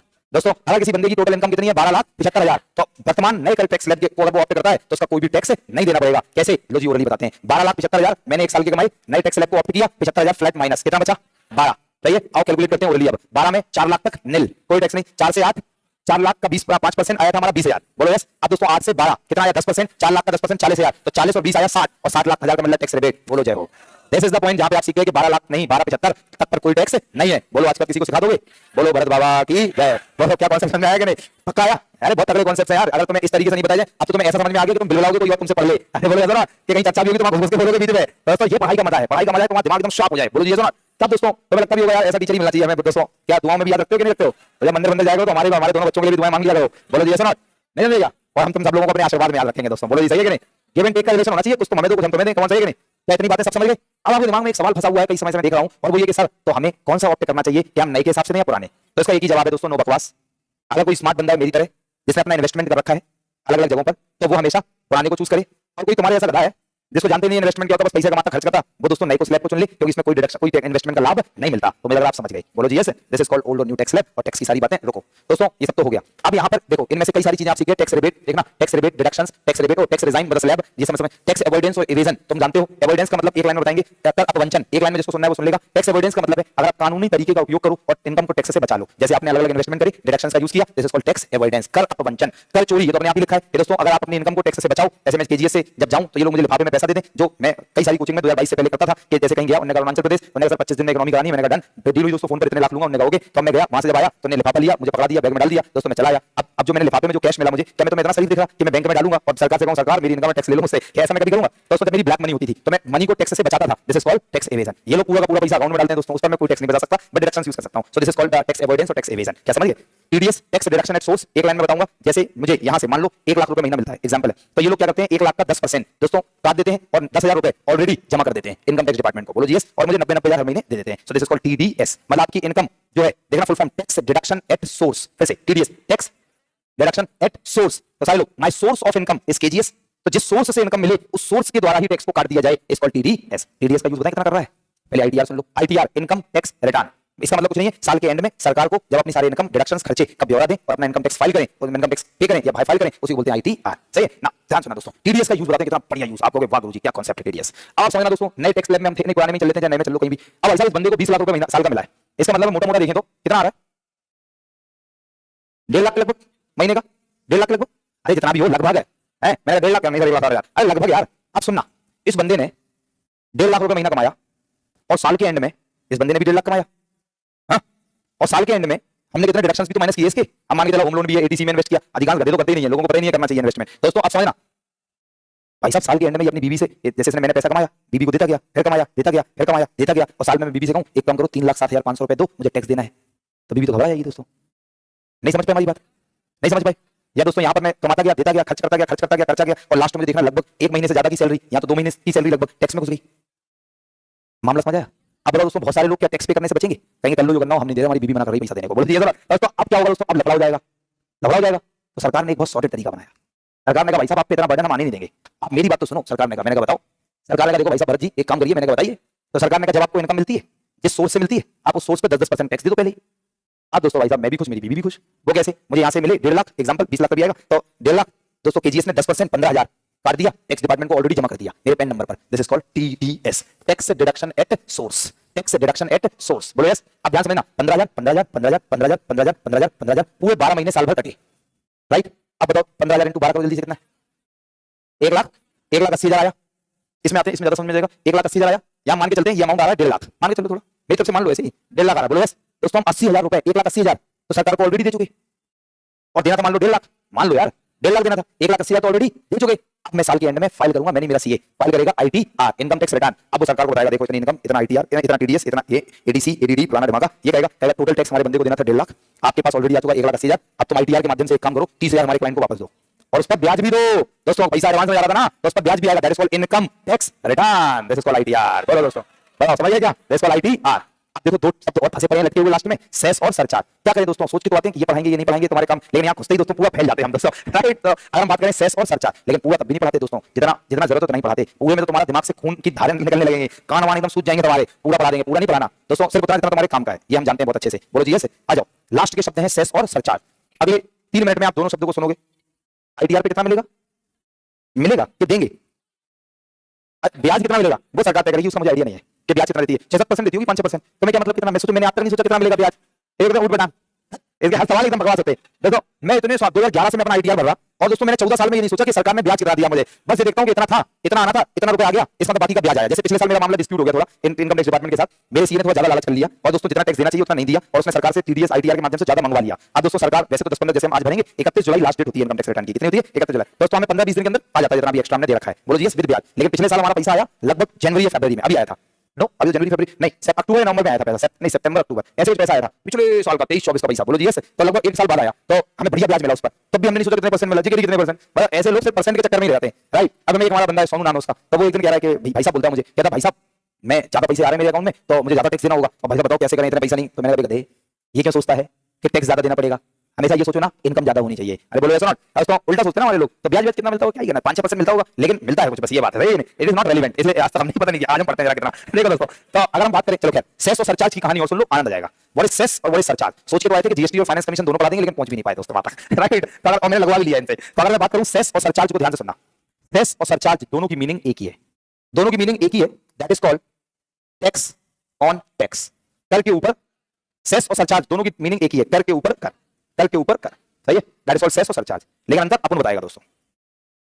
सेस हर व्यक्ति पे करेगा, सरचार्ज एक लिमिट से ऊपर जब इनकम पहुंच जाएगी सिर्फ वो लोग पे करेंगे। दूसरा पॉइंट, सेस हमेशा किसी विशेष नाम से लगता है। जैसे आपको लग रहा था कि 3,7,500 और यहाँ 1,85 टैक्स देना है, लेकिन नहीं, इसमें भी अभी खेल है। और खेल क्या है, इसके ऊपर हमारी सरकार एक और अमाउंट लेती है, प्लस इसके ऊपर एक और अमाउंट लेती है, एंड दिस इज कॉल्ड 4% का हेल्थ एंड एजुकेशन सेस। दोस्तों प्लीज फोकस, इस समय 4% का स्वास्थ्य एवं शिक्षा सेस लागू होता है इनकम टैक्स के ऊपर। अर्थात 3,07,500 या 1,85, इसका 4% और निकालो, जो अमाउंट आएगा वो इसमें जोड़ दो, जो टोटल अमाउंट बनेगा वो बंदे को देना है टैक्स में। बोलो समझ में आ गया। तो क्या सेस अपने से बताओ हर व्यक्ति देगा? नहीं, तो सेस हर व्यक्ति देगा, क्योंकि जिसको इनकम टैक्स देना है वो सेस भी देगा। लेकिन मैंने कहा जो सरचार्ज है वो एक लिमिट के बाद। रुको एक दूसरा पॉइंट था, सेस विशेष नाम से लगता है। जैसे हेल्थ एंड एजुकेशन सेस पहले सर्विस टैक्स पे लगता था, कृषि कल्याण सेस, स्वच्छ भारत सेस। अरे बोलो, तो सेस हमेशा नाम से लगते हैं, और इसके पीछे का पर्पस भी है कि सरकार ने कहा कि हेल्थ एंड एजुकेशन सेस से 4% से जो पैसा आएगा वो हम स्वास्थ्य और शिक्षा पर खर्च करेंगे, इसलिए सेस लगाते हैं। बोलो समझ में, कुछ अतिरिक्त इनकम के लिए ना। लेकिन सरचार्ज की कहानी ध्यान सुनना। अगर हमारे इंडिया में किसी की इनकम वर्तमान में 50 लाख से 1 करोड़ है, तो उसे 10% सरचार्ज देना होगा। और अगर दोस्तों उसकी इनकम 1 करोड़ से 2 करोड़ है तो 15% का सरचार्ज है, और 2 करोड़ से ऊपर है तो 25% का सरचार्ज है। क्या बात समझ में आ गई? तो दोस्तों दिस इज कॉल्ड सरचार्ज और सेस की कहानी। लोग समझ में, मतलब सरचार्ज पे सुनो कौन दे रहा है, जिसकी इनकम वार्षिक इनकम साल की 50 लाख से ऊपर है। तो मैंने आपको एक स्टेटमेंट दिया था कि सेस हर कोई देता है, सरचार्ज एक लिमिट के बाद। I hope you got the point. तो दिस इज कॉल्ड सेस और सरचार्ज। क्या बात समझ गए? तो एक होता है सेस और एक होता है सरचार्ज। नाउ वो सेस भी देगा, सेस तो हर कोई देगा, फिर उसके ऊपर जो लगेगा वो देगा, राइट ना। So this is called cess और सरचार्ज की कहानी। बोलो जी क्लियर? लेकिन 4% लगाने के बाद सरचार्ज नहीं लगेगा, इनकम टैक्स के ऊपर सरचार्ज लगेगा। दोनों अमाउंट को अलग अलग जोड़ेंगे तब टोटल इनकम आएगी। I think sorted. मतलब जैसे ये आ रहा था किसी व्यक्ति का ये 3,07,500, तो इसके ऊपर सेस लग गया 4% का अलग, इसी के ऊपर लगेगा सरचार्ज। दोनों अमाउंट को जोड़ देंगे, तीसरा अमाउंट ये टोटल अमाउंट पे करेगा वो। दिस इज कॉल्ड सेस और सरचार्ज। बोलो कहानी समझ में आ गई? सरचार्ज को हिंदी में बोलते हैं अधिभार और सेस को बोलते हैं उपकर। चलो बहुत टाइम लगा दिया मैंने इनकम टैक्स में। इनकम टैक्स समझ में आ गया? कॉर्पोरेट टैक्स क्या है? अब मैं एक एक लाइन में सारे टैक्स बताऊंगा। कॉर्पोरेट टैक्स क्या है? कंपनीज अपने प्रॉफिट के ऊपर जो टैक्स देती हैं उसे बोलते हैं कॉर्पोरेट टैक्स। नेक्स्ट क्या है? निगम कर। समझ में आ गया? बस इतना ही सीखना है। पेपर में तो क्या आएगा, मान लो ये आएगा कि निगम कर किस पे लगता है, तो आपको कंपनियों के लाभ पर हो गया। नाउ कैपिटल गेन टैक्स, ध्यान सुनना। कैपिटल गेन टैक्स किस पे लगता है कि आप देखो कैपिटल वर्ड का यूज हम कब करते हैं, तो हम कैपिटल वर्ड का यूज करते हैं इन्वेस्टमेंट के केस में। हमेशा याद रखना। क्या आवाज बताते हैं, एक शब्द होता है मनी और एक शब्द होता है कैपिटल, बोथ आर डिफरेंट। कल बताएंगे, आज नहीं। मैं अभी के लिए इतना है कि कैपिटल जब भी बढ़े, कैपिटल आपको मैंने बताया था उत्पादन के साधन, भूमि श्रम पूंजी। तो पूंजी का मतलब है उत्पादक निवेश करेगा उससे उत्पादन होगा। बोलो यस। तो अगर कोई भी बंदा इन्वेस्टमेंट करता है तो वो 3 जगह मेन है, या तो वो स्टॉक्स शेयर्स पे करेगा, या वो गोल्ड पे करेगा, या लैंड पे करेगा, या गोल्ड पे करेगा। Stocks, land, gold. बोलो यस। मान लो स्टॉक्स का एग्जांपल लो, या लैंड का लो, या गोल्ड का लो। दोस्तों आपने क्या करा, आपने 2 लाख रुपए की जमीन खरीदी और बाद में उसको कुछ समय बाद बेच दी और बिक गई 2.5 लाख की। तो आपने कैपिटल इन्वेस्टेड कितना था, 2 लाख, और रिटर्न कितना मिला, 2.5 लाख। तो आपको फायदा कितने का हुआ? Capital gain. और उस 50,000 पे दोगे टैक्स, कैपिटल गेन टैक्स। बोलो क्लियर? ये 2 तरीके का होता है, एक शॉर्ट टर्म और एक लॉन्ग टर्म। राइट, ज्यादा चुल है तो जाके घर पे थोड़ा और पढ़ लेना कैपिटल गेन टैक्स। हमारी तरफ से इतना काफी है, शॉर्ट टर्म और लॉन्ग टर्म। दोस्तों और हमारी तरफ से पढ़ना है तो मैं और पढ़ा सकता हूं। SLG एक फॉर्मूला याद रखो, SLG मेरा तरीका है, स्टॉक्स, लैंड, गोल्ड। सरकार कहती है, मैंने कहा कैपिटल गेन टैक्स दो तरीके के, शॉर्ट टर्म और लॉन्ग टर्म। सरकार कहती है अगर आपने SLG 1 साल 2 साल 3 साल, ये मैंने सिस्टम बनाया कि स्टॉक्स में अगर आपने कोई स्टॉक्स खरीदे शेयर्स और आपने 1 साल के अंदर बेच दिए और फायदा हुआ तो शॉर्ट टर्म कैपिटल गेन लगेगा, और 1 साल के बाद शेयर्स बेचे तो आपको लॉन्ग टर्म कैपिटल गेन लगेगा। समझ में आ गया? तो 1 साल 2 साल 3 साल SLG हो गया क्या? लैंड के केस में अगर आप कोई जमीन खरीदो और 2 साल के अंदर बेच दो और गेन हो जाए तो शॉर्ट टर्म कैपिटल गेन, और 2 साल बाद जमीन बेचो तो long term capital gain. SLG 3 साल, 1 2 3, आप समझ गए दोस्तों। गोल्ड के केस में शॉर्ट टर्म 3 साल के अंदर और लॉन्ग टर्म 3 साल के बाद। दोस्तों this is called capital gain tax. Next लिखा दोस्तों वेल्थ टैक्स। कुछ नहीं होता, 2016 में भारत में खत्म हो गया, अब होता ही नहीं है। आपका घर, गाड़ी, सोना, चांदी, धन दौलत, जमीन है, सबकी टोटल वैल्यू जोड़ दो, उसे बोलते हैं आपकी वेल्थ। एवरीवन क्या बोलते हैं? वेल्थ। उस पर देते थे हम टैक्स, लेकिन 2016 में सरकार ने समाप्त कर दिया। नेक्स्ट है गिफ्ट टैक्स, ये भी समाप्त हो गया, अब नहीं होता। तो दोस्तों अगर आप किसी को गिफ्ट देते हो दोस्तों उस पर लगता था टैक्स, ब्लड रिलेशन को छोड़कर, ब्लड रिलेशन को छोड़कर, तो अब नहीं लगता, लेकिन अब ये भी खत्म हो गया। नेक्स्ट दोस्तों फ्रिंज बेनिफिट टैक्स, इतना बिल्कुल काम करनी है तब भी हम बता रहे हैं। कंपनियां क्या करती हैं, जैसे कंपनी है तो कंपनी अपने एम्प्लॉइज को एक घर देती है, गाड़ी देती है, दोस्तों मोबाइल फोन लैपटॉप देती है, तो इसी को हम बोलते हैं सैलरी के अलावा जो कंपनियां और सुविधाओं पर कर्मचारियों को जो पैसा खर्च करें उन्हीं को बोलते हैं इकोनॉमिक्स में फ्रिंज बेनिफिट। क्या बोलते हैं? सही है, उस पर कंपनियों के ऊपर सरकार लगाती थी क्या? टैक्स, तो बोलते हैं फ्रिंज बेनिफिट टैक्स, ये भी खत्म हो गया। दोस्तों सिक्योरिटी ट्रांजैक्शन टैक्स ये लागू होता है, 0.1% है बस भारत में। एक लाइन में बताएंगे, आप जब भी शेयर्स को या बॉन्ड्स को खरीदोगे या बेचोगे, खरीदने पर भी और बेचने पर भी भारत सरकार एक STT लेती है, शॉर्ट में बोलते हैं सिक्योरिटी ट्रांजैक्शन टैक्स। तो आप समझ गए, सिक्योरिटीज का मतलब शेयर्स और बॉन्ड्स, ट्रांजैक्शन खरीदना बेचना, उस पर टैक्स सॉर्टेड है, दिस इज कॉल्ड STT। बोलो समझ गए? नेक्स्ट क्या है? Dividend distribution tax. डिविडेंड आपको मैंने बताया शेयर्स पे लगता है, जो शेयर होता है जैसे कंपनी के प्रॉफिट को हिंदी में बोलते हैं लाभांश। जब कंपनी को लाभ होता है उसका अंश हर शेयर होल्डर को बराबर देती है, उसी बोलते हैं लाभांश। जैसा नहीं पता फिर से, जब कंपनी को होगा लाभ तो कंपनी सभी शेयर धारकों को एक अमाउंट देगी लाभ का, उसी को बोलेंगे लाभ का अंश। बोलो यस। तो जब कंपनी लाभांश देती है उसके ऊपर लगता है कर, तो बोलते हैं लाभांश वितरण कर। सेंट्रल एक्साइज ड्यूटी दोस्तों एक लाइन में, ये उत्पादन के ऊपर लगती है। देखो उसका मुंह कितना गंदा बन रहा है टोपे वाले का। मैंने कहा सेंट्रल एक्साइज ड्यूटी, ये जो पिलर के पास बैठा है, तो सही बात है। कितने बजे? अब तो निकल गया टाइम, यहीं पर होगा ना? है तो मैं 4:30 बजे मिल जाएगा, क्यों टेंशन ले रहे तुम? और तुम्हें उतना टाइम मिलेगा पूरा। फिलहाल मुझे तो पालन दो थोड़ा सा यार, इतना गंदा मुंह बनाया कि मेरा मन हुआ ऐसी मार कर चला जाऊंगा। मैंने कहा उसे लग रहा होगा पहले उसे चलो कम से कम इतना खत्म करके कर लेगा। फिर मैंने कहा आम बात करेंगे, ऐसे बिल्कुल लगा कि अब तो झेल ही नहीं सकते इस आदमी को। बस 5 मिनट। सेंट्रल एक्साइज रोको, रोको। यहां लिखा है वर्ड सेंट्रल, यहां लिखा है वर्ड स्टेट, बाकी दोनों जगह लिखा है एक्साइज ड्यूटी। तो पहले मैं बताऊंगा एक्साइज ड्यूटी, फिर सेंटर और स्टेट में बांट दूंगा। बोलो क्लियर? भाई हिंदी में पढ़ लो, उत्पादन शुल्क हो गया। जब आप उत्पादन करते हो उसके ऊपर टैक्स लगाती है सरकार, दैट इज उत्पादन शुल्क। लगाती कैसी है वो अपन बताएगा। मान लो मैंने एक ग्लास बनाए, बना दिए, मेरे ग्लास कंपनी के गेट से बाहर निकले, वहीं खड़ा था एक्साइज इंस्पेक्टर, उसने रोको रोको रोको, मैंने कहा ओके। उसने कहा कितने ग्लास हैं काउंट कराओ, मैंने कहा 10,000, वो कहेगा इतनी एक्साइज ड्यूटी। मैं कहूंगा 50,000, वो कहेगा इतनी। मैं कहूंगा 2 लाख ग्लास है, वो कहेगा इतनी। अब आप याद करो, आज ही शुरुआत में बताया ड्यूटी, वस्तुओं की मात्रा। बोलो समझ में आया? Got the point. बोलो यस। दोस्तों एक्साइज ड्यूटी उत्पादन शुल्क, किस पे लगता है? नंबर ऑफ आइटम्स, या वेट किसी का तो उस पे लग जाएगा। समझ गए ना? अब दोस्तों ये सेंटर और स्टेट का मतलब क्या है, एक लाइन में सॉर्टेड। आप जितनी भी चीजें क्लासरूम में देख रहे हो, क्लासरूम के बाहर देख रहे हो, सारी चीजों के उत्पादन पर केंद्र सरकार कर लगाती है, 5 चीजों को छोड़कर। Alcohol, narcotics, toiletries, pharmaceutical, petroleum, इन 5 को छोड़ दो। एल्कोहल, शराब, दारू सब जानते हैं, है ना? मौका मिलने पर खींच भी जाते होंगे। नंबर 2 है नार्कोटिक्स, हैश, हेम्प, ओपियम, चरस, गांजा, अफीम, 2-4 लोग फूकते भी होंगे दोस्तों। नेक्स्ट है टॉयलेटरीज, टॉयलेट के जो क्लीनिंग आइटम्स हैं। नेक्स्ट है तेजाब तेजाब हाथ पे गाटे। नेक्स्ट है पेट्रोलियम, आप जानते हैं दोस्तों पेट्रोल डीजल। नेक्स्ट है फार्मास्यूटिकल दवाइयां। ध्यान सुनना, इन 5 वस्तुओं के उत्पादन के ऊपर टैक्स लगाने का काम स्टेट गवर्नमेंट का है। दोस्तों इनके उत्पादन के ऊपर जो टैक्स लगेगा, तभी तो शराब के प्राइस स्टेट टू स्टेट अलग अलग होते हैं। बोलो जी यस। बड़ा अनुभव है तुम लोगों को। दोस्तों नंबर 2 अगर हम बात करें, तभी तो डीजल और पेट्रोल के प्राइसेस स्टेट टू स्टेट अलग होते हैं, तो उनके उत्पादन पर टैक्स कौन लेता है? स्टेट। बाकी सारी चीजों के उत्पादन के ऊपर टैक्स कौन लेता है? Centre, that is called central excise duty और स्टेट एक्साइज ड्यूटी। बोलो समझ गए? दोस्तों जब आप किसी वस्तु को एक देश की सीमा पार करते हैं एक्सपोर्ट, और अंदर लाते हैं तो इंपोर्ट, तो एक्सपोर्ट इंपोर्ट पे जो टैक्स लगता है दैट इज सीमा शुल्क, कस्टम ड्यूटी। सेवा कर, दोस्तों जब आप रेस्टोरेंट में गए या जीएसटी से पहले हमारे केजीएस में आते तो हम आपको सर्विसेज दे रहे हैं, सेवाएं, उस पर हम टैक्स लगाएंगे, दैट इज कॉल्ड सेवा कर। केंद्र बिक्री कर थोड़ा सुनने वाला है, इसको नहीं सुनेंगे तो जीएसटी का एक हिस्सा समझ नहीं पाएंगे, इसलिए थोड़ा और एनर्जी दो मुझे। तुम्हें तो यार सिर्फ सुनना ही है, तो मुझे सोचो, मैं तो सवेरे से बोल रहा हूं भाई, और तो आज भी बोल रहा हूं, कल भी बोलूंगा, परसों भी बोलूंगा, रोज बोल रहा हूं दोस्तों, ऐसा भी नहीं है, और लगातार बोलता हूं दोस्तों। पिछली बार मैंने केजीएस में रिकॉर्ड बनाया, और जिस रिकॉर्ड को ना तो आज तक ना आने समय में अगले 10 साल तक कोई ब्रेक नहीं कर पाएगा, चाहे जितना भी कोई टीचर आ जाए दिल्ली दिल्ली से। 55 दिन लगातार क्लास ली दोस्तों मैंने, लास्ट अभी सितंबर अक्टूबर में केजीएस में 55 दिन लगातार क्लास, विदाउट एनी ब्रेक और विदाउट एनी पॉज, और एक भी दिन में बीमार भी नहीं हुआ दोस्तों। नहीं तो हमारे यहाँ क्या होता है, नहीं तो हमारे टीचर फ्रेटर्निटी में क्या होता है, आप थोड़ा मूड नहीं है पढ़ाने का तो सुबह सुबह मैसेज कर देंगे कोचिंग में, आज पेट गड़बड़ है। दोस्तों ये हमारा स्टाइल होता है हमारी कोचिंग इंडस्ट्री का, राइट? जैसे आज सवेरे हमारे टीचर फैल गए, उन्होंने कहा ये 8 नहीं 8.5 कर दो, पेट में गड़बड़ हो रही है। दोस्तों नाम क्या बताना, तुम्हें बस इतना बता रहे दोस्तों, आपको वो पेट में गड़बड़ तो दूसरी बात है, लेकिन मूड नहीं होगा दोस्तों। कमाने सुना, और फिर मैं देख रहा दोस्तों 8:20 पर वो इंस्टाग्राम पे ऑनलाइन मिले हैं दोस्तों, मैंने कहा ये भैया पेट गड़बड़ हो रहा है तुम्हारा, क्या बात समझे? लेकिन दोस्तों हमारा ऐसी जोश है पढ़ाने का भाई, अभी तो आप जाके थोड़ा सर्च करोगे तो आपको कुछ दिखाई देगा, वर्ल्ड रिकॉर्ड है दोस्तों मेरे नाम पढ़ाने का, सर्टिफिकेट भी है दोस्तों मेरे पास, इंडिया का नहीं वर्ल्ड रिकॉर्ड, लॉन्गेस्ट आवर पढ़ाने का विदाउट एनी ब्रेक, राइट? कभी तुम लोग ढूंढोगे मिलेगा, अपना एडवर्टाइजमेंट करके हम तो बताना नहीं चाहते और ना जरूरत है मुझे, लेकिन इतना काफी है, इतना बताने के लिए कि आई वांट टू टीच। बस मुझे दोस्तों 24 घंटे पढ़वा लो, 1 दिन 2 दिन 4 दिन ऐसे ही पढ़ाते रहेंगे। बोलो जी बस थोड़ा खाते पीते खिलाते पिलाते रहो, बीच में बातचीत करते रहेंगे, पढ़ाते रहेंगे। सेंट्रल सेल्स टैक्स पॉज दिया था तुम लोगों को, बातचीत नहीं कर रहे थे क्योंकि थोड़ा हैवी वर्ड घुसाना था दिमाग में, राइट? तो what is central sales tax? ध्यान सुन लो, बहुत इंपॉर्टेंट है। लगातार पढ़ाते जाएंगे तो चीजें कभी आती हैं, कुछ जाती हैं, ऐसे कहीं पॉज दिया जाता है, जब एक नया शब्द घुसाना हो दिमाग में। सेंट्रल सेल्स टैक्स क्या है? तुम लोग बोलोगे क्या टीचिंग टेक्निक है बंदे की? अरे बोलो अब है तो है, कई साल लग गए इसको डेवलप करते करते, और असली टेक्निक तुम्हारे बच्चों को दिखाएंगे दोस्तों। कौन है? आज का निवेश कल का रिटर्न भी तो आएगा ना। एक राज्य से वस्तु को खरीदो है और दूसरे राज्य में बेच दो, बस याद रखना इंटर स्टेट ट्रेड, अंतर राज्य व्यापार के ऊपर जो टैक्स लगता है उसी को बोलते हैं सेंट्रल सेल्स टैक्स। खत्म बात। मैंने राजस्थान से साड़ियां खरीदी और उन्हें उत्तर प्रदेश में बेच दी, तो उस समय क्या लगेगा? केंद्र बिक्री। बढ़िया तरीके समझ में आ गया? एग्रीकल्चरल इनकम टैक्स बिल्कुल काम के नहीं है, बस एक लाइन में जानना होगा आपको। जब हमारा किसान एग्रीकल्चर में प्रोडक्शन करता है, अपने प्रोडक्ट्स को मंडी में बेचता है, उससे जो इनकम आती है उसे बोलते हैं कृषि आय। कृषि आय उस पर देता है टैक्स। लेकिन पॉइंट नंबर नेक्स्ट, ये हमारे भारतीय संविधान की 7वीं अनुसूची की दूसरी सूची में लिखा है, लेकिन वास्तविकता में और वर्तमान में कोई भी राज्य सरकार इसे लागू नहीं करता। बोलो जी क्लियर है? लेकिन हमारी केंद्र सरकार अपने राज्यों से कह रही है कि आप जो राज्य के बड़े बड़े किसान हैं, ये थोड़ा करंट ऐसे ही कि उनसे कृषि आय कर लो, जैसे तुम्हारा राज्य का राजस्व बढ़ेगा, राज्य की इनकम बढ़ेगी। बोलो यस? क्योंकि जो बड़ा किसान है वो एक तरीके का उत्पादक है ना। अगर कोई 100 एकड़ में खेती कर रहा है तो एक तरीके का उत्पादक हो गया, तो उनसे लेना चाहिए, ऐसे बोल रहे हैं ना। लैंड रेवेन्यू, क्या आपके गांव में पटवारी आता है?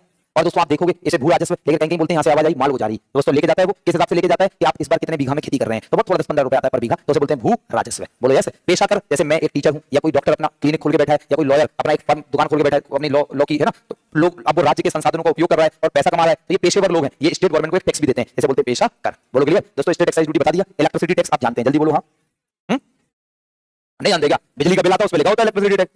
एंटरटेनमेंट टैक्स, जब आप मूवी देखने जाते हैं, बोलो जी यस, कहीं मेला वेला में घूमने जाते हैं तो जो टिकट होता है उसके ऊपर लिखा होता था ई डॉट टैक्स, हालांकि अब तो जीएसटी में कन्वर्ट हो गया, तो उस पर लिखा होता है E dot tax, that is entertainment tax. And the last is VAT. एक लाइन में बताएंगे, इसे राज्य सरकार लगाती है तो समझ में आ रहा है, लेकिन किस पे लगता था? तो जीएसटी बन गया। तो दोस्तों ये बस एक लाइन में, ये लास्ट स्टेटमेंट है आज का, वस्तुओं बन क्या? वस्तुओं के बाय एंड सेल पर लगता था, दैट्स कॉल्ड वेट। जैसे पहले आप कोई भी आइटम खरीदोगे, वस्तु, लेकिन बस मैंने इतना बोल दिया, वस्तु value added tax. Value added tax क्या? वैल्यू एडेड का मतलब क्या? वो मैं कल सिखाऊंगा या परसों, जब भी कल सिखाऊंगा दोस्तों। वस्तु जैसे ये शर्ट हो गई दोस्तों, ये एसी हो गया, ये ट्यूबलाइट, ये पंखा, ये टीवी, ये कैमरा, दोस्तों इन सबको जब हम खरीदते बेचते हैं उस समय जो टैक्स लगता है दैट इज वेट।